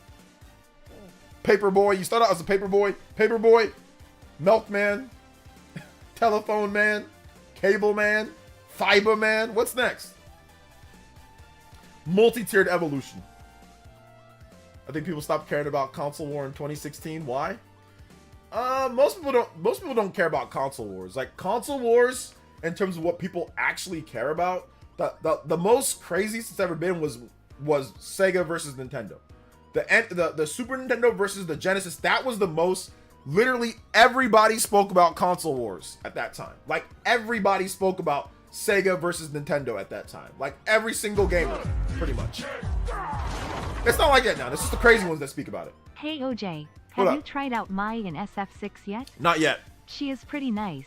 I'll be working on getting her to master rank with my doll Seam and Bison. Ooh, Could you play Mai's theme as SF6, please? Yeah, absolutely. Yeah, I have not. I mean, I'm not big into Street Fighter. It's so funny because I bought Street Fighter 6 on Xbox. Back in 2023, I saw the special edition for like super cheap on GameStop, and then they canceled it, and I never rebought it again. But I did buy it in 2023, but then they just canceled it. So yeah. And I never bought it again. I was always like, okay, yeah, I'll buy it again, and then I never did. So yeah. Shout out, thank you so much, Creosan Bomb, with another $3 dono. Let's go. Thank you so much, man. I appreciate that. The console was pretty intense with the PS3, Xbox 360, and PS3. I think even with Xbox 360 and PS3, you had a lot of casual dudes that just bought Madden, even in that era. And on top of that, like in that era, Microsoft and Sony didn't make commercials going after each other. The console war was more intense because we have the Sega does what Nintendo don't. And Nintendo also fought back a little bit as well. Like, you can't get this on Genesis, you know, like. So to me, like, the actual companies were a part of the console war. Like, the executives and stuff like that. Like, the marketing was there. Like, the 360 and PS3, like, you didn't see commercials doing that. Now, you did see a little bit, like, where I think, like, Kevin Butler made fun of, like, I think Kinect and the Wii in one commercial. But for the most part, nah, it was just, hey, we're going to advertise what we got. Yo, J2 Blue with the JOJO. Let's go. Do you think that Nintendo would make a Smash game without Sakurai? Some people are speculating he could be working on a game that's not Smash. No, I don't think they'd make a Smash. Not now, no, because he said that no, I don't envision them making a Smash game without me. But at some point they have to, right? Because he's gonna retire, and obviously, you know, he's gonna not make video games anymore. So at some point they will, but I don't think. No, not right now. Not right now. J2 Blue with the JOJO. Let's go. Thank you so much. Appreciate it. You guys know we got to do it. Let's get it. JOJO Fridays has been lit. I appreciate you guys. Thank you guys so much for the support. It really helps out these Fridays. Y'all getting it going. Thank you for the JOJO boys. I appreciate that. Combo breakers as well. Big love to Cyber Tortoise. With the Ambu tier pledge. Welcome back. Oh no, straight up raw Ambu tier. Thank you so much, man. I thought it was a welcome back. No, thank you so much, yo. Cyber Taurus with the Ambu tier pledge. Must like what I'm doing here. Appreciate you, brother. Thank you so much. Thank you, man. Sakurai's making a medieval Japan action game. Yo, let's go. Make sure you guys, if you're a member, make sure you check out your perk package. Discord link. Mario Kart is going to be going down. If you're getting a Switch 2 and you want to play Mario Kart, you're going to want to be a member on the channel because we are going to have the most lit Mario Kart gameplay. So get in on the Discord now. If you're a member, it's in your perk package. Go to the main homepage. Just it says see perks. Just go there. The Discord link is there. But yeah, if you're not a member, you're going to want to be one so you can get in on this Mario Kart 9 or Mario Kart, whatever they're going to call it. Mario Kart Nintendo Switch 2. Get in on that, man, because it is going to be lit. It is going to be so much fun. So let's do it. The game sharing Xbox versus PS4 was savage. Oh, yeah, that was pretty bad. But the only reason why they did that was because you saw, like, a wounded animal. You saw a wounded animal. They had no plan on doing that. And they knew that they can win the generation right there. So think about it this way. Let me tell you guys what happened with the Xbox One and the PS4. They had no plans on doing any of that. But the thing about it was that it was an opportunity that you could not pass up. Remember, Sony never delays their E3 presentations. Sony delayed their E3 presentation not only to change the price of the PS4, but to remove the required camera that it was probably going to come with for $500. And then they also shot all of that stuff that they're doing. This is how you, like, they literally just saw everything negative about the Xbox One and then essentially did everything the opposite. So it was an opportunity that they couldn't pass up. And they never did that again, by the way. Like, they never did anything else to troll Xbox after, like, nothing on that level at that. So it was just like, hey, we can win the generation. We use flopping. Wii U had already been flopping. So we use flopping. That's out of the question.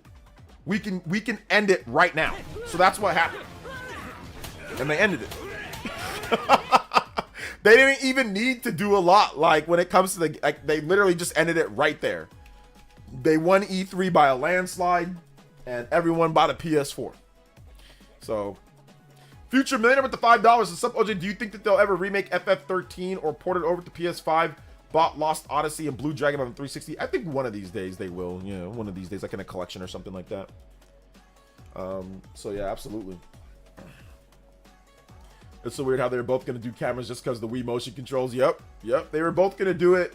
They were going to have it at 500, you know, probably, or at least over 400 for sure. They were going to do a lot of things that, and they delayed the whole presentation. And you can tell when you watch Sony's presentation, you can tell that it literally was off script. It was off script. It was put together. You can tell that they changed their plans because Sony's press conferences, they're always very, like, they're always very, like, robotic, like unless they brought out Kevin Butler. Back in the day, unless they brought out Kevin Butler, but all of Sony's press conferences were always robotic, unless it was like silly, like the Kasserai Ridge, right? Like those were weird. But after that, after the PS3 era, like the PS4 era, they got super serious about, like, and a lot of their conferences were just pretty robotic overall. So the fact that one felt so weird and off script and like we're gonna show them up, like they never really did that like that, you know? I mean, they had stuff like that with Nintendo, like even in the PS2 era, like, you know, like, or no, the PS1 era, like the Crash Bandicoot stuff, you know, going outside of Nintendo's headquarters, you know, things like that. Like, okay, yeah, that was pretty funny. It was good. But yeah, I always find it interesting that people think a creator like Sakurai wants to create other things when realizing Sakurai just might want to keep working on Smash. I think Sakurai wants to create other things. I think he actually does, but I think that he knows it's like your baby, you know, it's like Smash Bros. Is his baby, and he knows that it's just not ready for someone else. He doesn't want to tarnish the legacy of his game. There's never been like a really bad Smash game, you know, so Jacob just back with the 3. PlayStation advertisement for how you share your PS4 games with your friends. A terrific attack against Xbox One at the time. Great console war times. No, don't get me wrong. Yeah, it was. That was. But, I mean, I'm telling you right now, Sega versus Nintendo was more intense because it was consistent commercials. It wasn't just like one thing. It was constantly Sega. They had a whole song. Genesis does what Nintendo. Genesis does. Genesis does. Like they had a whole marketing campaign. That was like one E3 and all that, you know. Beat Queen has a super funny comment. She says, maybe with 24 players, I won't be last place, LOL. Yeah, I mean, if you get last place in Mario Kart, the next one, yeah, I mean, it's gonna be rough. Like if you get a last place in Mario Kart, we're just gonna call it Mario Kart Switch 2. Yeah, it's gonna be rough, man, because it's like, man, you got 23 people that beat you. Before it's just like, okay, 11 people. Now you got 23 people that are beating you. But that's why I think that it's gonna be a completely different type of game. It's gotta be, because you can't be having 24 people and they all get all these different items and you're just getting absolutely hammered with a million different items. It's definitely a different type of racing game, a different type of style. That, I mean, they didn't show any items in that, and you know, listen, it doesn't mean that there's not going to be items, but I definitely think it's going to play the traditional typical Mario Kart that you know and love, or maybe that you hate. I don't think it's going to play the same, because 24 people, that's too much. Or it's going to be a team-based type of race. Like maybe they're going to emphasize on team-based. I'm not sure what they're going to do, but there are a lot of things that we don't know, and I think it's really going to shock some people, because the game is not balanced for 24 people. It's barely balanced for 12 people. So there's no way that Mario Kart can play exactly like it plays on previous systems. There's no way. There's too many people now. So 16-bit era is the biggest console. Yeah, 16-bit era was crazy. Sega bought billboards by Walmart. That was crazy then. Somebody has to be last. Can you play a song from Ridge Racer 64? Yes, I can. I got you, J2. Ridge Racer 64. They got some. Ridge Racer always has great music. It's always good music in Ridge Racer.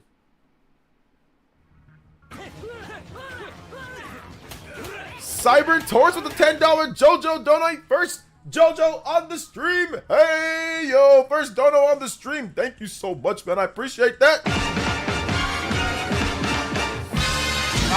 JoJo Fridays is just, you guys are killing it on just almost triple platinum. We almost got 300 triple platinum on the combo board.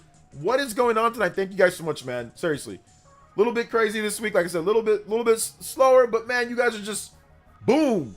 100%. Cyber Tours with a 10 says, okay, I am almost 46, and holy cow, I remember those commercials. Sadly, appears PSN don't right now either. Switch working perfectly though. Let's go. Shout outs, man. I appreciate you. Thank you for coming through. Hey, man. 46, great time. A lot of experience. You know what happened back in the day. So it's awesome, bro. I like to see people of all ages come through. You know, thank you so much for that dono, man. I appreciate it. But yeah, Genesis does what Nintendo. Genesis does. And like, you know, they got like Joe Montana football. They got Michael Jackson Moonwalker. They got like Bo Jackson football, or what do they get? They got like I forgot, they got like a boxer. I forgot who the boxer was, but like they got like a bunch of sports games. Yeah, this is the cool, edgy alternative. This is for adults or for the older kids. Mario's for babies.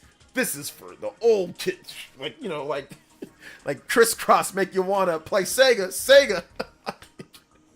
They would just do all sorts of stuff, man. It was crazy. Ridge Racer only releases when there's a new PS or Nintendo. Yeah, I saw, what's it called? I actually talked about that in one of my videos, where I think that Bandai Namco could be bringing back Ridge Racer. And Doc Trey made a video on that recently too, so I gotta watch that Ridge Racer video that he did. But yeah, I think maybe Ridge Racer finally makes its grand return. It's been a while since we've had a Ridge Racer game. I think, what was the last Ridge Racer? The last Ridge Racer game was PS3? Or was it I don't think there was one on PS4, was there? Ridge Racer games. Ridge Racer. So let's take a look at all the different games that we've got here. So yeah, the last Ridge Racer game was Ridge Racer Unbound on the Xbox 360, PS3, and PC. But that game was a large it was a large departure. I didn't know. It was core game. It focused on a vehicular combat akin to the Burnout series. So yeah, that's not Ridge Racer. There was a Ridge Racer Draw and Drift. That was released in 2016 for the iOS and Android. Also, Ridge Racer Slipstream, that was released in 2013. So those were the most recent Ridge Racer games. There was a Ridge Racer game that was only released in Japan. Drift Spirits, plot-based, I don't know, whatever the heck that is. But the last one that we actually got to play that was like the real Ridge Racer was 2011. It's just called Ridge Racer. And it was a launch title for the PS Vita. And then there's also Ridge Racer 3D. That was a launch title for the Nintendo 3DS. I forgot that they did Ridge Racer 3DS. I forgot about that. Ridge Racer 7, that was a launch title for the PS3. Yeah, they do a lot of launch titles. Ridge Racer, launch title for the Switch 2. Let's go. I don't know, going against Mario Kart, though. Oof. Oof. That might be a little bit of a tough sledding. There are rumors that they canceled Ridge Racer 8 for the Switch. Yes, there are rumors. Doc Trey unearthed information that Ridge Racer 8, or the new Ridge Racer game, was definitely supposed to be on Switch, though. He was able to do the LinkedIn thing that he does and found that. Asphalt stole Ridge Racer's spot. Yeah, I remember I did like a sponsored spot with Asphalt. It's a good game. Or it's okay. Jurassic Park Genesis was fire. I was never into the Jurassic Park games on Genesis. So yeah. I want to hold it up and show them the Switch 2 and go, it's Ridge Racer! Ridge Racer! What's up, Superpower Man? Welcome to the stream, brother. Played the heck out of Ridge Racer DS. You used the thumb strap on the analog. Yes! I played the heck out of Ridge Racer on the DS as well. Just because I wanted something to play. I was like, I just need something to play. So Ridge Racer DS was the game that I would play a lot. Okay, Jurassic Park the arcade is great. I played that. You get the assault rifle. You sit down in like the cabinet and like you get like the assault rifle and just start blasting dinosaurs. Yeah, that's dope. That's actually great. I never played like I played the Jurassic Park games, but I never thought they were that great. On top of that, like I never thought that Jurassic Park was like incredible. I watched them and I thought they were very good when I was younger, but I wasn't like a massive Jurassic Park fan. So there's also that. I think that's probably one of the reasons why, you know. So yeah.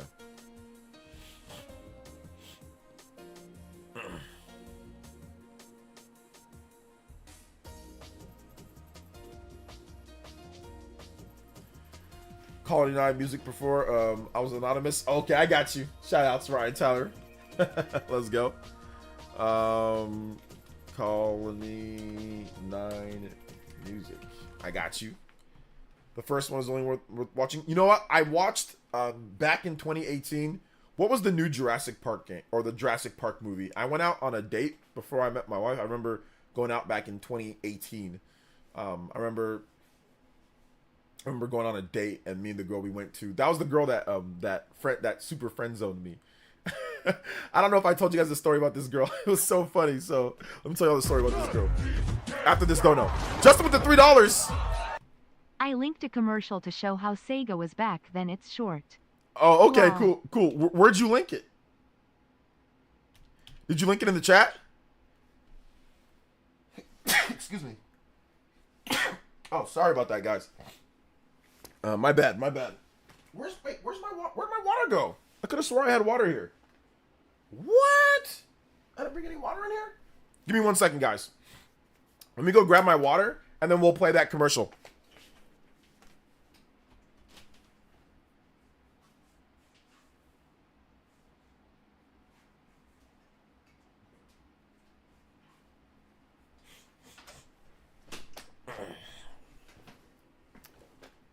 Thank you for the thank you for that, guys. I appreciate it. Where did you link it at, Justin? Yes, Buster Douglas. That's who it was, Flightiest. Buster Douglas. There's a Smurf 2025 trailer. Smurf games or what? What type of game are we talking about? So yeah, I don't know where Justin linked it. Was it in Discord, Justin? We'll check it out for sure. But real quick story with that girl. So we were like dating and we went on a few dates and everything seemed to be fine, but then she just kind of like stopped talking to me. And then later she was like, anytime I would say, hey, let's go out, she'd be like, oh, well, I'm busy this week. And I'm like, hey, like, you know, if you don't want to like talk anymore or anything, that's cool. Like, she's like, oh yeah, well, we can just be friends. And I was like, no, I'm good. And I just deleted everything. I just deleted everything that she ever wrote to me, which was funny. I just thought that was funny. She said, oh yeah, we can still be friends. I was like, nah, I'm good. We ain't gotta be friends. I'll just go my own way. Deletus. Here's the just skip the intro. Okay. Excuse me. Sorry about that, guys.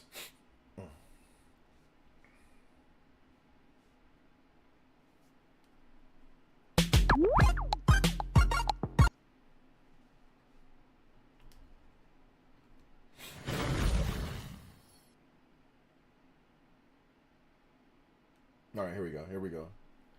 Sega does what Nintendo.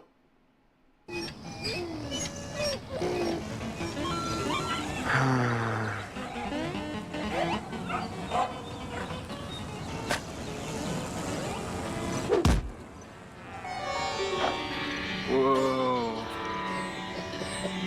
Color. Hey, there's an easier way to get color. Get a Game Gear, the full color portable with over 150 games, like the new Echo, Mortal 2, and Sonic Triple Trouble. Yo, real quick though, like, wait, real quick though, like, why is the guy that plays Nintendo, like, why is the guy like all like, you know, silly, like goofy looking big dude, his fingers are all like taped up? Why is it like, is this how people that play Nintendo Game Boy look back in the day? Why does he look like a complete dork? This guy's actually was a really popular actor back in the day. I remember seeing him. I think he was in like a lot of like Nickelodeon shows and all of that. Like he was in a lot. I just remember this guy was in a lot of stuff. So it's not like he's a bad actor, but he was in a lot of stuff back in the day. And he was also the guy from Remember the Titans. The big guy from Remember the Titans. I think this was him as well. So he was in movies. He was in a lot of stuff. I don't think he really acts that much anymore. But this guy was in so much stuff back then. Yeah, was he Power Rangers too? The Bulk and Skull, was he also Power Rangers? He might have been. He might have been the big dude from Power Rangers. I'm not 100% sure. Yeah, Boy Meets World. Yeah, that's him. Okay, yeah, so Bulk and Skull, like Power Rangers. This dude was everywhere back in the day. Like in the 90s, oh, this guy was all over the place. He's a good actor, though. He's a good actor. Oh my gosh, I'm feeling those 46 years. I haven't seen this commercial. I remember watching this commercial, and I'm thinking to myself, I'm like, this is, I swear to you, this is what happened when this commercial came on the screen. I'm like, you know what I told myself? I said, how am I going to catch a squirrel? That's what I sat there to myself like, wait a minute, is it possible to hit yourself and see?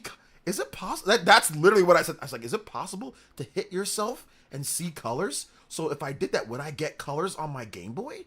How would it look? I really thought that for like a half second. I'm like, wait a minute, hold up, OJ, you're an idiot. Like that's not that. It's a commercial. It's not gonna work like that. But I literally thought for a half second that if I hit myself over the head with something, that maybe I'll get some colors, and when I play Kid Icarus, it'll be in color. But then again, I'm like, well, wait a minute. I have a Super Game Boy. That kind of gives me color sometimes if I need that, but I can't get it portably. But I literally thought that for a half second. For like a half second, I thought that. Like, if I do hit myself with something, I said, how can I catch a squirrel? That's what I said. I'm like, wait a minute. You're an idiot. I don't need a squirrel. But I like the Game Gear, though. This back and forth was funny to me. I was a big Nintendo fan. Obviously, I was big into Nintendo games. But I didn't mind any of this. This was all just cool commercials and cool video games to me. And I swear, I kid you not, I did not take part in like the nonsense that kids were doing. When somebody said that, oh yeah, Mario sucks, Sonic is better, I'm like, no, Mario doesn't suck, but Sonic is cool. That's what I used to say because I liked Sonic. I thought he was cool. So yeah, but I didn't take part in it. Like, I liked all this stuff. I wanted to play Sega Game Gear, you know? I thought it was dope. I thought all video games were like super cool. Like, you gotta try it, you know? This commercial's great though. This is how Nintendo people look back then. They all look like this guy. Grab the squirrel. Whoa. Yeah, he's got blisters. Color. Hey, there's an easier way to get color. Then you got the cool guy. Get a Game Gear. This is how all cool white guys look back in the 90s, by the way.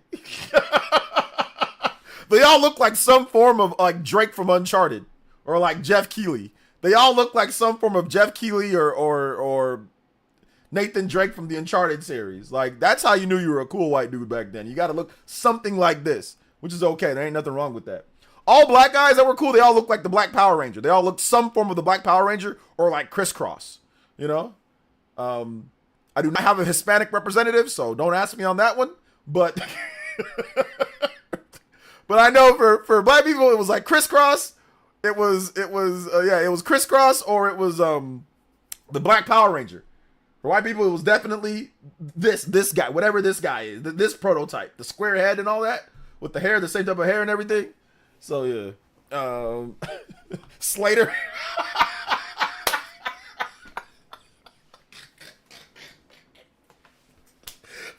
Slater from Saved by the Bell. When you wake up in the morning, Mario Lopez. The full color portable with over 150 games, like the new Echo, Mortal 2, and Sonic Triple Trouble. Oh man, yeah, that's the prototype. People aren't looking like Mario Lopez though. Yeah, that was the goal, but yeah, good luck. Oh my gosh, good luck. JoJo Fridays is going down. Oh my goodness, good luck looking like Mario Lopez in the 90s, bro. He was buff, he was lean. Oh my gosh, all the girls always, oh Mario Lopez, oh Slater, I love Slater. That's all people would talk about at school, man. He was one of the original teen heartthrobs of the 90s. So yeah, good luck looking like Mario Lopez. He still looks great. He looks great in today's day. He still looks really good in today's day too. You know, his age. He wears his age really well. Takes care of himself. You can tell that he's been taking care of himself for a long time.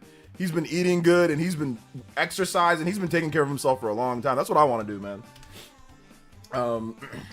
Shout outs to Simeon Coin with the 100 Corcus, who says, my final donation of the night. So good night, OJ. Gotta work in the morning. My music request is Kirby Superstar Ultra Aerial Fortress Kabbalah. By the way, I loved missed those Nintendo commercials back in the day. Oh yeah, they were great. Thank you so much. I appreciate that, Mr. Simeon Coin. Appreciate you, brother. Let's see. Why'd they call that man AC Slater? I don't know why they called him AC Slater. I don't know what the AC stands for. I don't know what it stands for, but the fact that this man, somebody said, they all try to look like Slater, that's hilarious. I think that they kind of like the Jerry curl, like, you know, the Mexican mullet Jerry curl going. Yeah. You gotta rock with that, man. Kirby Superstar Ultra Aerial Fortress. Aerial Fortress Kabula. All right. Thank you so much, man. I appreciate it. Albert Clifford? Really? Did it really stand for Albert Clifford? Yeah, if people knew that, he wouldn't have been as cool at school if they knew that.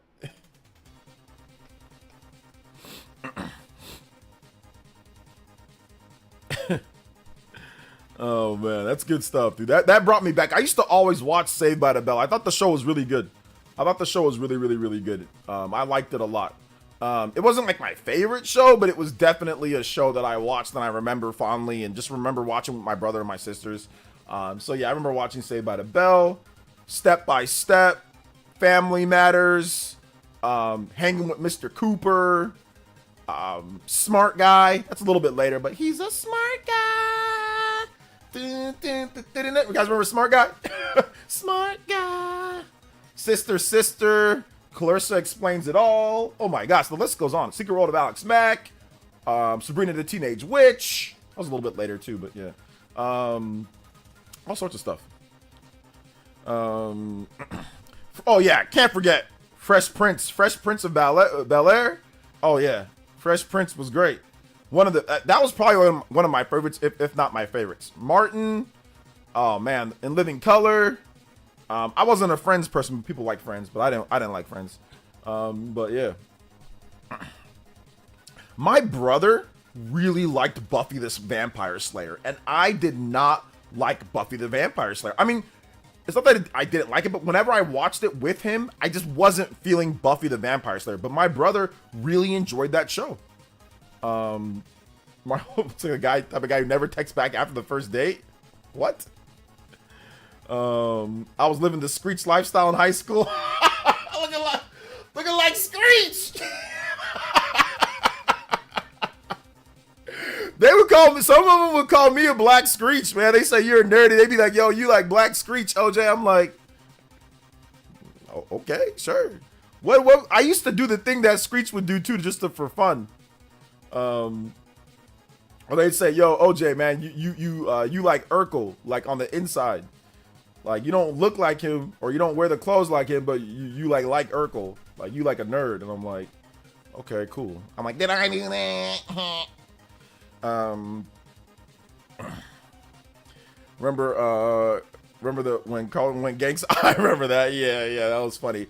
I love Smart Guy. Yeah, Smart Guy was really good show. Did you guys know the reason why Smart Guy stopped? It was so crazy the reason why Smart Guy stopped. It could have went further, but like that, the Smart Guy, the Taj Mowry, he asked for more money and then didn't show up, and then like they just did like a little sabbatical with Mo or whatever, with Mo and the other dude, like his brother, and then he ended up showing up, and then that right there got them spooked, and then they just didn't. They just ended up not renewing the show. They all got. I watched the other day. I watched the thing, like an interview with the Cuba Gooding Jr. guy, and he said that everybody got paid the same. Everybody got the same pay. It wasn't bad pay, but it wasn't great pay. But the show was doing good. It was getting them other gigs. It was it was paying the bills and then some, right? So he said that everything was good. Like everybody got paid the same though. That was the thing. Everybody got paid the same. And the Smart Guy was like, well, wait a minute. I'm the lead. Why don't I get paid more? And that's really, that right there sowed the first seed of the show ending. So they just ended up saying, they're gonna want more. So yeah, and they just ended without having like a real, season finale.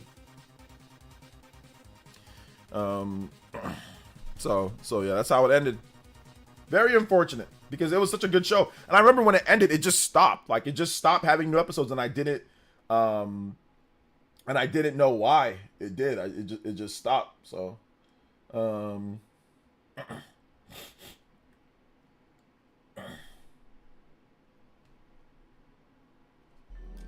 did you ever watch Cousin Skeeter? I did watch Cousin Skeeter, but it wasn't my favorite show for sure. But I did watch it.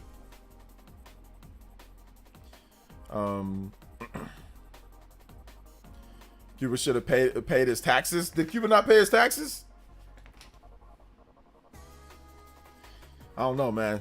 Government they be acting crazy with single people that don't have kids. They'll be like, "Oh, you made a check? It's my check." They be acting crazy with actors, bro. Like that's why so many actors be getting in trouble, because before you know it, you got your gig, right? You working for whatever, then you don't get a paycheck for the rest of the year. Then all of a sudden, the government says, "Oh, I need this." It's like, wait a minute, I need that. Wait a minute, hold up. I didn't even make that much. I need that. How are you going to take that from me? I'm struggling to find work, or I'm struggling to find different things. Before you know it, the money ain't even there no more because of how acting works. So, I'm not sitting there and saying that they shouldn't pay. Obviously, they should pay their fair share and all that, but it's rough. It's rough for actors based on how they're paid and how they get paid and when they get paid and stuff like that. It's not consistent, It's not consistent at all.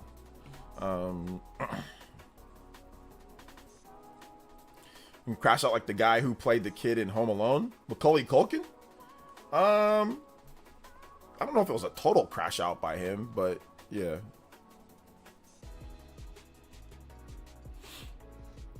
You ever watch Sanford and Son? Watched that with my granddad as a kid. I watched Sanford and Son. It was on Nick at Night back in the day. So yeah, I did watch it. Macaulay Culkin's doing great. He's doing good.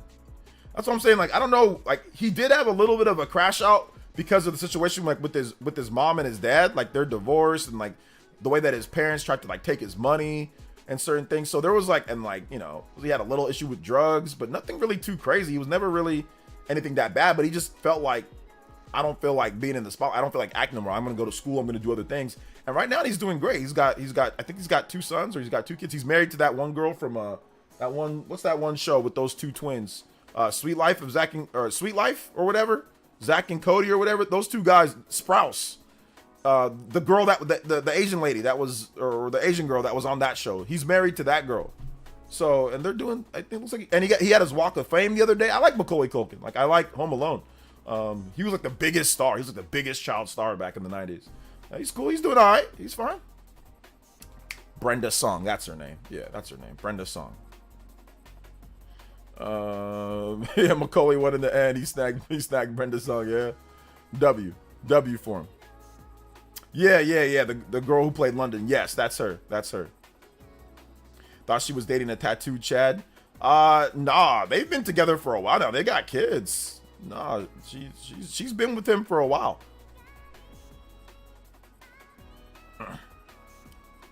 That's why a lot of them be messed up over this. Yeah, exactly. Like, you can't even really blame Macaulay, the few issues that Macaulay Culkin had. You can't even really blame it on him. It's more of his parents' fault. They were trying to take his money.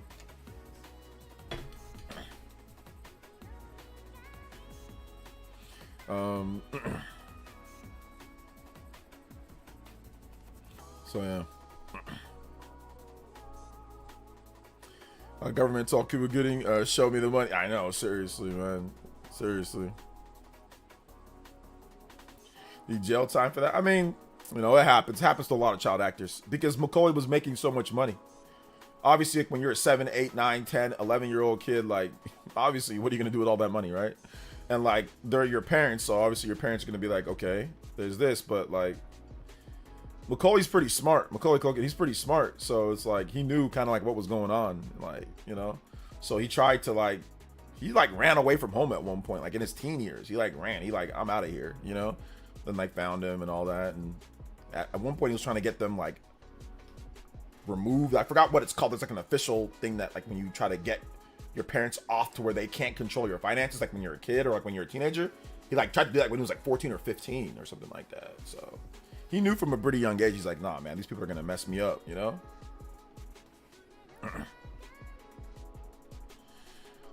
So yeah. He won. He definitely won. Emancipated. That's what I thought it was. But I was like, man, that's not the Emancipation Proclamation. That's the slavery situation with Abraham Lincoln. So I didn't want to. I was thinking, because I've been watching a lot of World War or Civil War stuff. Because, like, I already know about World War II. I know about World War One. So I've been watching World War One and Civil War stuff. I'm like, let me just remember. Like, I like to just look at history stuff. And I remember, I'm like, yeah, emancipation, that's the Emancipation Proclamation. That's not the same thing. So I don't want to say it and sound dumb. So let me just not say it at all. Let me just describe what it is. And somebody in the chat will say it. All right, take it easy, Dior. Thanks for coming out to the stream, man. I appreciate it.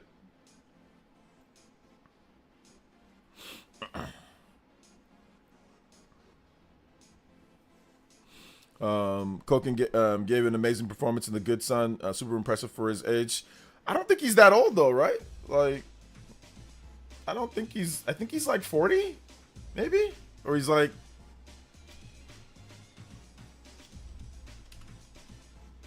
I think he's like 40.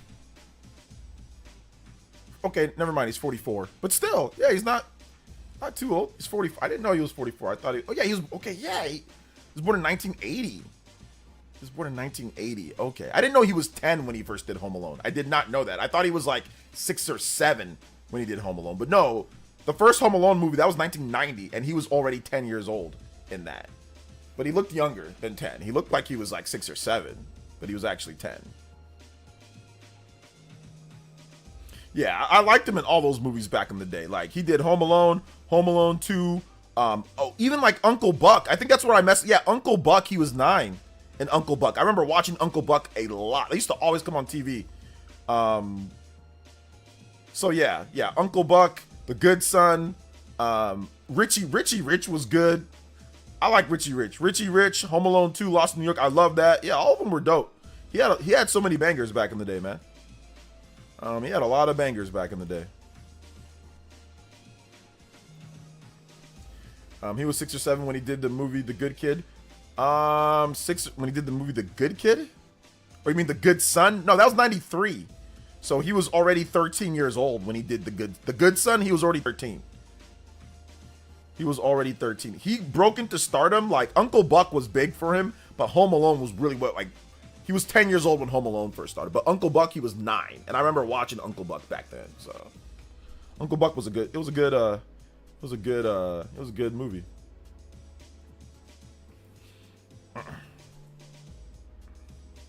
This track is fire. Yeah, this is called 2016 Old Skyring Tekken 7 King Mix. Yeah, it's a good track. I always forget he was in. Yeah, it's kind of hard to. You forget because it was before Home Alone. You recognize him after Home Alone, and after you recognize him way more than before Home Alone. But he did like commercials and he did other little things here and there. Uncle Buck was a breakout hit for him, but then Home Alone was like international star. Like everybody knew who Macaulay. Everybody knew Macaulay Culkin, man. Everybody knew him at that point. Yeah. Home Alone blew him up. But like I said, a lot of you guys, if you weren't there at the time, it's kind of hard to realize how big the dude was. But I'm telling you, man, when Home Alone dropped, everybody was going, dude, it was like a phenomenon. Like, you saw that dude everywhere. Like, you would see him everywhere. You would see him in commercials. You'd see him in the movies. You'd see him he was in Michael Jackson music videos. He was in everything. Like, everybody wanted to hang out with Macaulay Culkin. Like, all the stars from Hollywood were all like, dude, it was crazy. And I remember it was cool. I'm like, yeah, I like him. He's cool. He does, he does traps and homes and people, and he's crazy. That's what I thought back in the day. I was like, yeah, I like him. He's cool. Oh, man. I like Home Alone 1 and 2. Nice storyline. And OST was great. The movies after 2 were irrelevant, though. Yeah. After 2 was kind of like, yeah. But he had already, after 2, he was kind of like already kind of tired. He had been wanting a break after Home Alone 2 because all he was doing was just doing movies. He would just go from, he said, I watched the documentary the other day. He said he's just going from movie set to movie set to movie set to movie set. Like, there was no break. There was no time in between for himself to play with other kids, to be a teenager, to go to school. Like, there was no time to do anything else because he would just be shooting movies. You know, they were paying him a grip. He was like the highest paid actor, in Hollywood for a while, or one of the highest paid, if not I think he was the highest paid, definitely highest paid child actor for sure. But he was getting tired. He was getting tired of just doing movie after movie after movie after movie. But to be able to do that, that's pretty crazy because to be able to do that many movies and to understand the scripts and all that, you gotta be pretty good as a kid too, like a kid and teenager. That's super talented right there. Have you guys ever tried to act or memorize something? Holy crap, dude, it's too difficult. I've tried, before I started doing Player Essence, I tried to shoot short films and stuff. Dude, I suck. I can't remember a damn thing. I can't even remember my own scripts that I do for my videos. Here, I have to ad-lib my own videos that's written right in front of my face. Dude, it sucks, man. Acting's way too hard. I can't remember anything. So the fact that he was able to do all that stuff, at that point, that's crazy. Frankie Munoz is dope. I liked him in Malcolm in the Middle. And the code name, what was it? The Agent Cody Banks or whatever. I thought that was cool too, but Malcolm in the Middle, that was where he was shined. I had to memorize Shakespeare in my English class. It was rough. Yeah. The thing that I realized, man, I can sit here, I can memorize something beforehand, but then when it comes time to actually do it, I'd choke. I'd be like, okay, I memorized it, I would say it, I would recite it, and then when it came time to do a speech, I choked when I was in 6th grade. I choked in a speech that I had when I was running for student body. I choked. All I said was I'm smart. That's it. Man, it was super embarrassing. I was in front of the whole school. I got stage fright, man. So I choked then. I choked again. I remember I got a job at this one job that I had, and like I had to put together like a little presentation, like to talk about like myself and like what my business plans are. I choked there, and that wasn't even that big of an audience. I choked on that one as well. I choked like 30, 40 years apart. I choked on something. I memorized it beforehand. And I memorized it beforehand, bro. I memorized it beforehand. My speech back in 6th grade and the speech when I was working at that place. I choked both times. I can't recall a time that I had to have stuff memorized. I mean, the Spawncast, the thing about the Spawncast shows, that I memorized my lines for that, but that was like no pressure. So that was like zero pressure. It wasn't in front of a live audience. It wasn't in front of other people. I can edit whatever I wanted to edit out. So yeah, I'm good at that. If I can edit it and I'll memorize that. So I guess maybe I could do acting. But when there's other people, I might choke, bro. I might choke. I don't get nervous on conference calls. I don't get nervous. What I get, it's not even about nervous. I just forget. Like I forget, and like I gotta get like a little stage fright or something. I don't know. I guess that's kind of like nervous, but like I don't know, man. Like there's just been certain times where I choke on certain stuff. There's been other times where I've actually done a speech and I've done well. Like I did a good speech. Like I remember in communication class. Like I remember doing speeches in communication and I did fine in college. I was like, okay, cool. It was no problem. I did a number of like presentations and I did not choke. I was very comfortable. And there was a class of people. It was intercultural communication when I went to Fresno State. And I did speeches and I did presentations and I was fine. But I think it was because it was the subject matter. Communication, we got to pick our topic. We got to, do stuff. So I picked like anime and I picked stuff that I liked. So since I picked stuff that I liked, it was easy for me to be comfortable talking about it. So I think that's what it was. Like, I think it's like, I didn't care about student body back then. I just did it because I thought it'd make me more popular. So I was like, I'm gonna do this because I think I'll be more popular, like with the girls and stuff like that, and I'd be more popular overall. So that's why I did it, and yeah, it worked. I was more popular, but I really didn't need to do it because I already played like basketball and stuff, so I was already popular. And then like with the job thing, like obviously I did it because it's my job, but I just kind of like choked. I don't know why I choked, but I just did. But it was like 2016. There was like a really good looking girl that I worked with at one of my jobs. And I looked right at her and she was just looking and I kind of choked when I said, I kind of froze up, bro. I kind of froze up. I was saying thing and I looked and she looked and I kind of like, I started. I was like, Oh man, but that was like 2016. That was like 2016. I kind of choked, bro. Kind of choked on that one as well. So yeah. Man, that voice acting though, you think it's easy, but it's not. Nah, it's really not, man. It really isn't. Like the time I asked OJ to name a game, he claims to recommend a bunch of them, and I couldn't name one. Did you choke on? I mean, that's something you should choke on. Not that. Like, not talking to me. Let's see. They're bringing back Malcolm in the Middle. I mean, they said that they have like a what's it called? They have like a little plot that they've been working on. The dad says that he has like a little plot that he's been working on potentially. So they could do it, but we'll see. I'm decent at public speaking. However, the thing with me is I start to choke when I'm not confident in the things that I'm saying. Exactly. Like, that's the problem, is that, like, bro, I do not care about freaking recruiting and, like, calling people on the phone and, like, making sales calls. I do not care about that. But I have to sit there and act like I care about that. No, I don't. I just need a paycheck so I can pay my bills. Like, I do not care about that. But if you need me to, I can go in front of the biggest stage in the world and talk about video games. I can debate anybody about video games in the biggest stage on the world. Like, I could memorize a whole speech. I could memorize numbers. I can do stuff off the top of my head when it comes to video games. I'm well versed. I'm experienced. I would never choke in a debate or in anything, at least going forward. I would never choke in a debate against somebody else. Obviously, I'm going to be confident in all my debates. You've heard some of the people that I went against, they kind of choke a little bit because they're not so confident. Not me. I'm confident, but like a lot of stuff where I choke is like when I'm not confident in something and I'm memorizing instead of knowing. Like, I'm memorizing it and I don't know it. I don't feel it. I don't breathe it, live it. If I breathe, live it, and feel it, then it's like I can memorize anything. If I'm not, then it doesn't matter. If it don't matter to me, then it's like, oh yeah, I'll probably forget. See, if I had to do a presentation about Mario, I could do that. No problem. Mario. What about a presentation about running away from people that play multiverses? How about that? By the way, I actually played multiverses some more, and it's like it's still slow. It's still slow. It's slightly faster, and it's still wonky as heck. So yeah, I'm done. I played it one time. Out of lurking. Bye everyone. All right, take it easy. I was in charge of the speech for a program. Practiced almost every day. Memorized. Choked hella bad in front of the whole auditorium. That was my most embarrassing moment in high school. Oh, high school. Mine was in elementary, so it wasn't as bad. Oh, you choked in high school.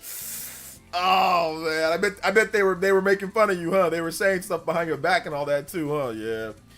High school is like the most sensitive time, man. Like, I'll keep it a buck, bro. If I could go back and change some things, I would. I was way too uppity, way too sensitive in high school. Like, way too, oh, this person can't say this and can't say that. Like, yeah, high school's that time period though. You still trying to figure out about yourself and all that, you know. Liquid with the $2 says thoughts on Badland Chugs. I don't know what that is. What is Badland Chugs? I don't know what that is. Yeah, high school can be brutal, man. High school can be so brutal. That was my problem. My problem is like if I can go back with my knowledge, now I'd just be like, I don't care, man. I would just focus on football. I would just focus on exercise, football, dieting, and like running and speed. That's all I do. I would not care about all the stuff that I cared about in high school. Like I just wouldn't engage in it, you know? But like I cared way too much about other stuff, which I shouldn't. I was just good at football. Just naturally, I was just good at it. But if I worked a bit harder and if I just did things differently, I think it would have been different overall. Not saying that I would, oh my God, I would have been like Saquon Barkley or something like that. But I don't know. I just would have done things differently. Like, I think I worried too much about other stuff. Thank you for the $2, man. Appreciate that. Yeah, saying you choke when it comes down to the main performance. Now that makes sense why you got 8 stocked against the Bro, that wasn't a choke. Like, listen, that's funny. Well, that wasn't a choke. What you mean, bro? They're damn the dev team. That was not a choke. That was not a choke, man. That was not a choke. That was just a butt kicking. That was just a butt kicking. How could I even get a hit in? How could I eat? You saw how they were playing. You saw what Tom and Jerry did to me. You know good and well you would have had Harley Quinn looking like baby Quinn, bro. That would have been like, bro, Harley Quinn would have got knocked back to 1954, whatever she got first got. I don't know when Harley Quinn would have knocked her back to back when what's it called? When Robin wore dun-dun-duns, when he just wore the yellow with the dun-dun-duns underneath, would have knocked them back to 1950 something. Bro, I didn't know what to do against Tom and Jerry. Nobody played Tom and Jerry, bro. Like, literally, nobody played Tom and Jerry. Me and Dark, we were playing. Not a single person that I remember. We did not get practice against Tom and Jerry. I didn't know what they were doing. They were sitting here throwing mouse contraptions and tennis balls and the thing like where you go like this and the ball comes back and forth and throwing little meat slices and all sorts of stupid cat yarn and all sorts of stupid stuff at me, man. Like, what, mallets? It was what is going? I had no idea what happened, bro. Yeah, I'm sorry. I swear, if you would have played them, you would have got bopped. You would have got bopped, bro. You would have stopped liking Batman in general. You just would have never liked Batman ever. Party man, you would have never watched another Batman movie ever again.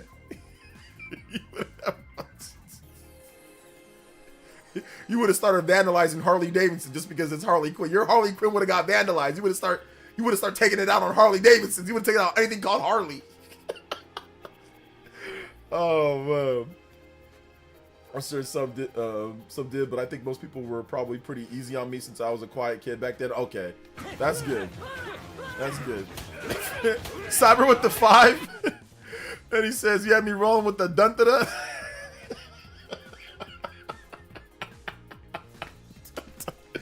Yeah, you know, back when Robbie, he just wore the up and the dun-da-duns. You know, at least Batman, he wore tights underneath or he had like the dun-da-duns underneath the tights, or sorry, the tights on top of the dun-da-duns. But Robin, he just wore his just ended in dun-dun-duns. back in the day. Not the new Robin, but the old Robin. It was just straight up just a, and he had bare, his legs were bare. I'm like, bro, come on now. At least throw on some tights underneath those you know, on those, like, how you gonna have an outfit where your legs are showing like you're wearing a one-piece swimsuit for like a woman? Like, what? That was the worst Robin outfit ever. I'm a fan of Robin. I like Nightwing. I like Robin. I like, but man, that was the worst one, bro. That was the worst one. That was the worst outfit.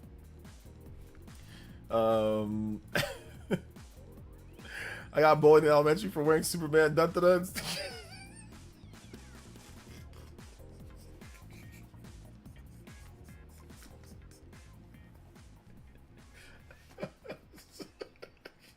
So I had a fresh pack of Superman.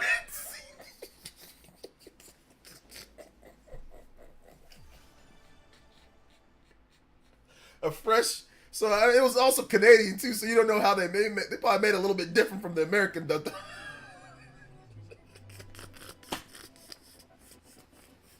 logo had a maple syrup leaf. off-brand Canadian Superman.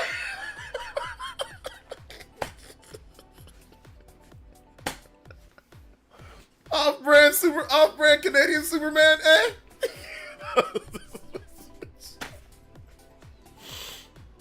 Oh my god, bro. Come on, though. I'll take getting clapped by Falcon over losing to Tom and Jerry live. Listen, man. At least Void's a professional. Like, Void's like one of the top players ever. So, you can't give me too much heat, bro. You can't give me too much heat on that. You know how it is. You can't give me too much heat on that, man. Come on, now. Let's go. We got another triple limit break. Hey, yo.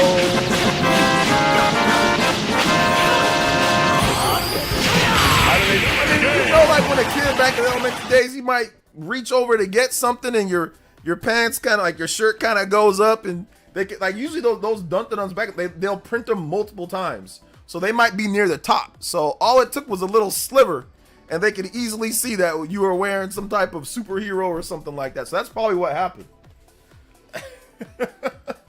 That's probably what happened.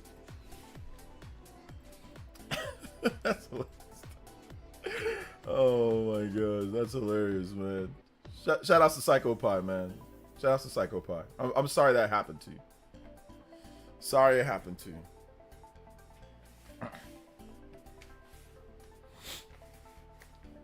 Had a whole parent-teacher intervention and everything with the bully.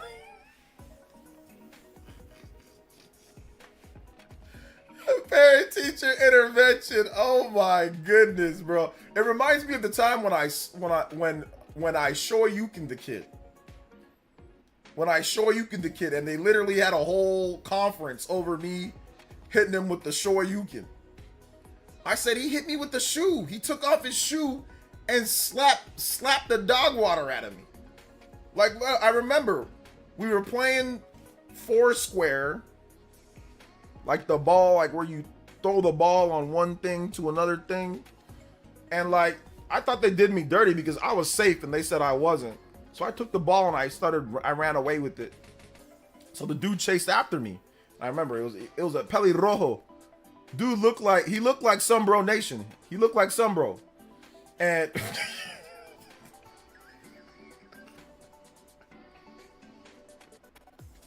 it was a redheaded kid. He definitely looked like Sunbro. And he took off his shoe. And he smacked the hell out. He just hit me with the shoe. I was confused and dazed that I just got smacked with the stinky shoe. I just said, oh my God. And he grabbed the ball. I chased after him. I ran right in front of him. I just said, Shoryuken. I just jumped up and I just hit him with the Shoryuken. Literally knocked him out like it was like Street Fighter 2. If there was like a canister, he would have been like, break the canister in half, or like the boxes like in Guile stage, like break the box. I definitely hit him with the fierce Shoryuken to win the game, to end the match. It's like, you win. You know, it wasn't a perfect though, because he did smack the hell out of me with the shoe. But I swear I just knelt down like this, and I just hit him with the double EX Shoryuken. Boom, just popped him like this. him, and I jumped too. And I said Shoryuken. I was like, Shoryuken! And I did a spin, landed. And the yard aide saw it, and she was like, ah! She was like, ah!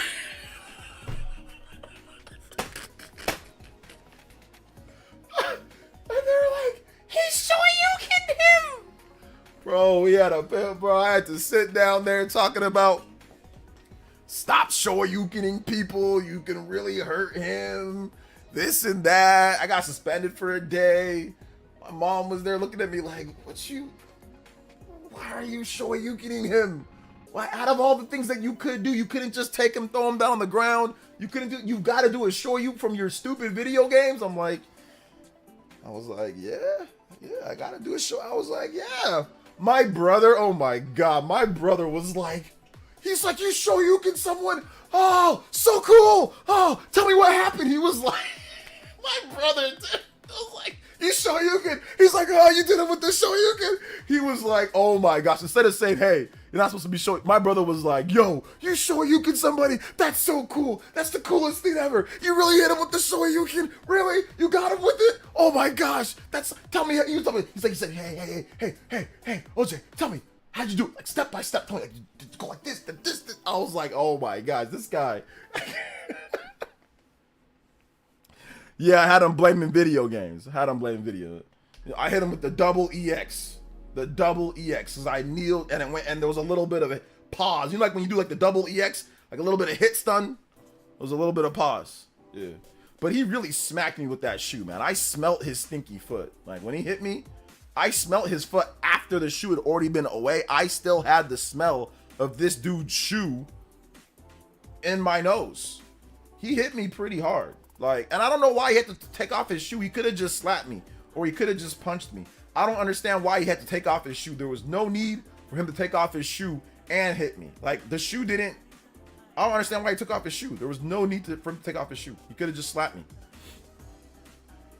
So I got mad. That's why I Shoryukened him. So I'm like, not only did you just hit me, like I would have just pushed him, but he took off his shoe. That was disrespectful. So I'm like, all right, you're gonna take off your shoe and smack me? Like it was like the old, you know, like the old Bugs Bunny, like when they take the metal glove and just hit him with the glove. I'm like, all right, I'm gonna hit you with the special move right now. Shoryuken, double EX.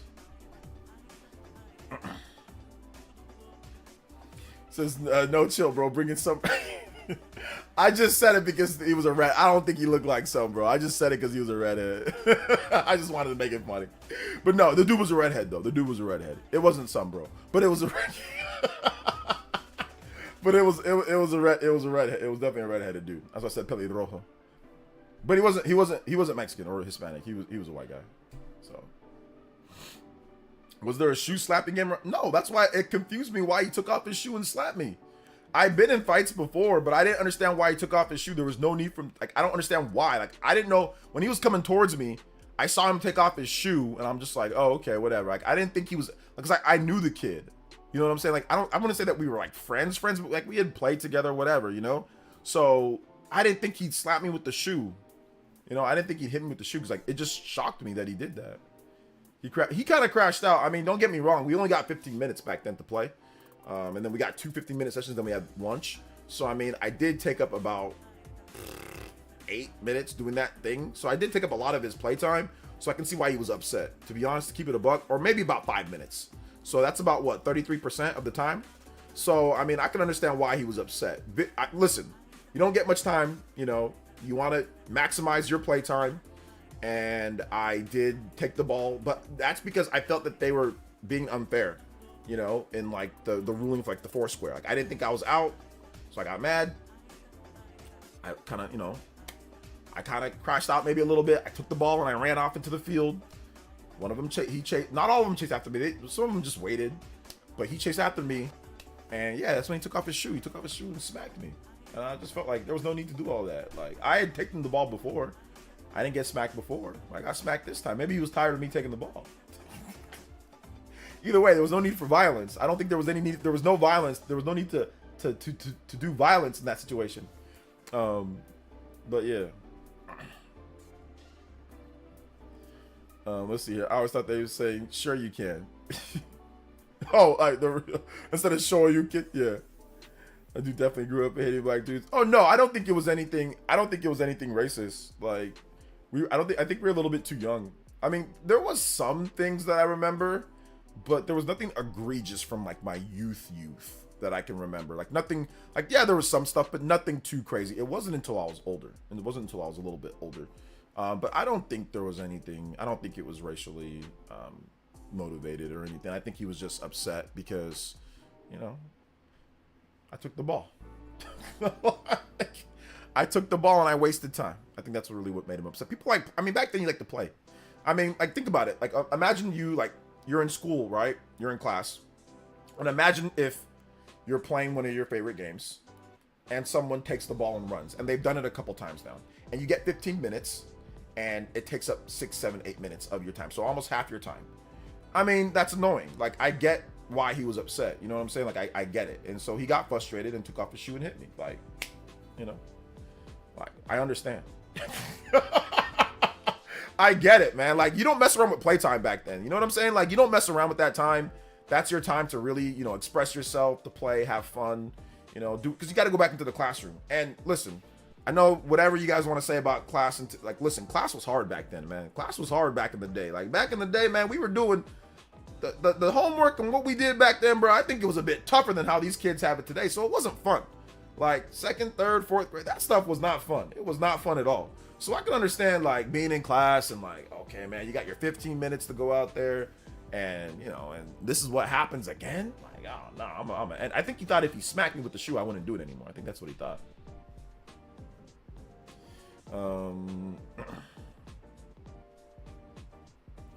Not saying after that probably hated black dudes because that was embarrassing. No, I don't. Like I said, I don't think. Honestly, I think we might have been a little bit too young for all that. I don't think that was the case. I don't think it was. I don't think so. I ain't gonna make it a racial thing because there was no. I mean, like kids fought. Like I lived in multicultural, so kids fought.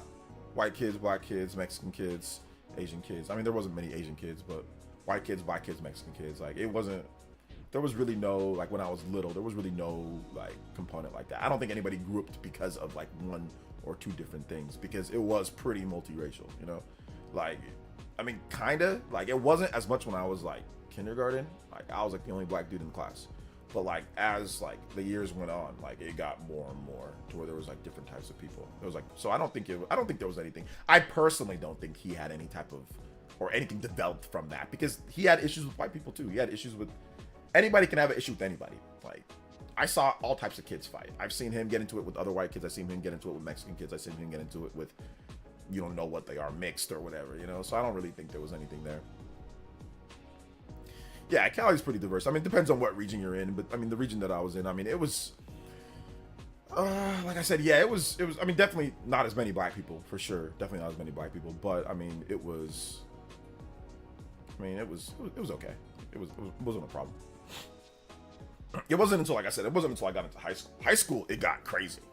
Like high school, it got quiet. We had a race war at my high school. Like it got crazy in high school, man. I remember the race war when it happened, man, and oh my gosh, bro, one dude, he got knocked out. Let me tell y'all what happened. I told this story before, but like we were doing a football game. We came back from our football game, and there's this guy, James, man. He always used to get into fights and stuff like that. Him and other people, and like it was mainly white guys at the school that I went to. I remember he got into a fight and he beat up one other black kid from like a different school. And after a football game, we were at the pizza place eating, and they found him. Like a bunch of the black dudes, they found him, and they jumped him in that pizza place. They jumped him. They started beating him up, and there was one guy that was kind of like a racist dude on our team, big old white dude. And we were telling him, no, don't do nothing. If you fight right now, and you get beat up or you know whatever, you're gonna like not be able to play in the game because we needed him for the game. So I'm like, don't do anything, man, just chill. And then they started hitting the employees. The employees were trying to get them out. They started throwing on the employees. They started hitting everyone. Anybody that jumped in, they started hitting them. Luckily for me, I was spared. I was right next to him. And they were just hitting anybody that was white, man. They were just hitting anybody. And they're like, oh, no. They saw me. They were like, oh, no, you're good. And I was like, oh, thank God. because I was about ready to get beat up. There was like 4 or 5 of them. They were big dudes. So I was like, oh man. So then that happens. All those guys leave, right? They all leave. And then it's so funny, man. There was an underclassman that went to our school that had nothing to do with it, but he was a black dude. He was across the street or across the little parking spot at the gas station. So when other people found out what happened, they were making calls. All of a sudden, all the big old white dudes came here and they were saying every single thing that you can think of, right? I'm just staying out of it. But they thought they saw somebody from across the street that was the one that was in there, and they went and beat that dude up on the spot. And we were like, wait a minute, hold up. That's Spencer. He goes to our school. He had nothing to do with it. That dude just was there. He was there with his mother. He was there with his mother. His mother told him to go inside there and get her like a bag of chips and get yourself something. He's like, all right, mom. And he's walking and all of a sudden, oh! He got all this. This man had the KKK running at him, bro. It was crazy. I saw him, he said, ah!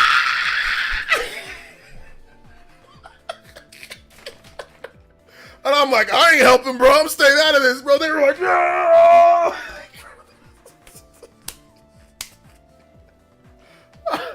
Oh, man, bro. Hey, Cyber Taurus. Hey, shout outs, man. Thank you for coming through. That was crazy, man. It was crazy, bro. I had to stay out of it. So then that kind of sparked more stuff and more things that happened at school. And we had to have a big old thing, like with the teachers and everybody, like, yo, you guys got to stop, like, stay out of this. Like, it's not worth it. And I'm just like, man, this is crazy, bro. This is crazy.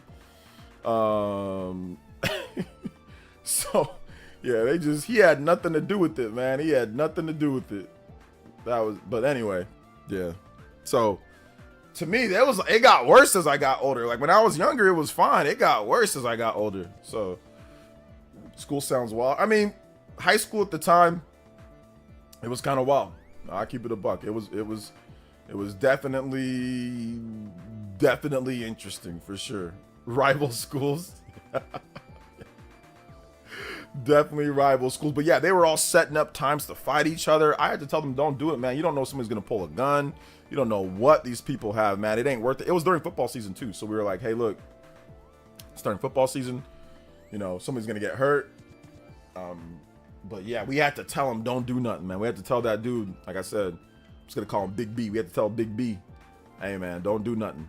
Because you never know what they got.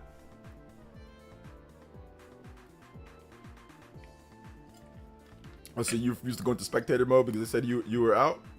Oh, I watched it happen. I watched them when they went into the place where the pizza place and started swinging on that one dude. I watched the whole thing. I was just kind of like scared. I'm like, is somebody gonna come in here with a gun? I thought somebody was gonna come in here and start shooting too. So, so yeah.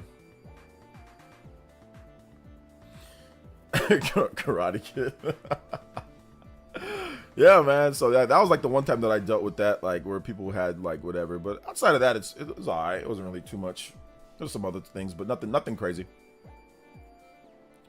Were you eating? I was already done eating the pizza. We were just kind of all hanging out. We had finished eating the pizza, and we were just kind of hanging out at the place. We were just kind of hanging out at the pizza place, and then they just kind of came in and like they targeted one guy. They targeted one person. That one person wasn't white though. He was Asian. But he hung out with all the big white dudes. And they just targeted him. That's all they did. They targeted one guy. And anybody that tried to stop them, then that's when they swung on him. But they just targeted one person. It was just one person. They were beating him up. And then the employees tried to come in and just say, hey, like, you know, hold up. And then they just started swinging on the employees too. So anybody that came there, anybody that got close, they just started swinging on him. So anybody that stayed back didn't get swung on. You know, so if you stayed back and didn't go up to it, you didn't get swung on. But if you went up to it, you did. But they were really just going after one person because that one guy, he beat up somebody that they knew. So then they went to go jump him, you know? So yeah. It's crazy. It's crazy stuff. Crazy stuff. But all right, guys, we are going to wrap it up here. We are at 3:18, so we definitely went well past.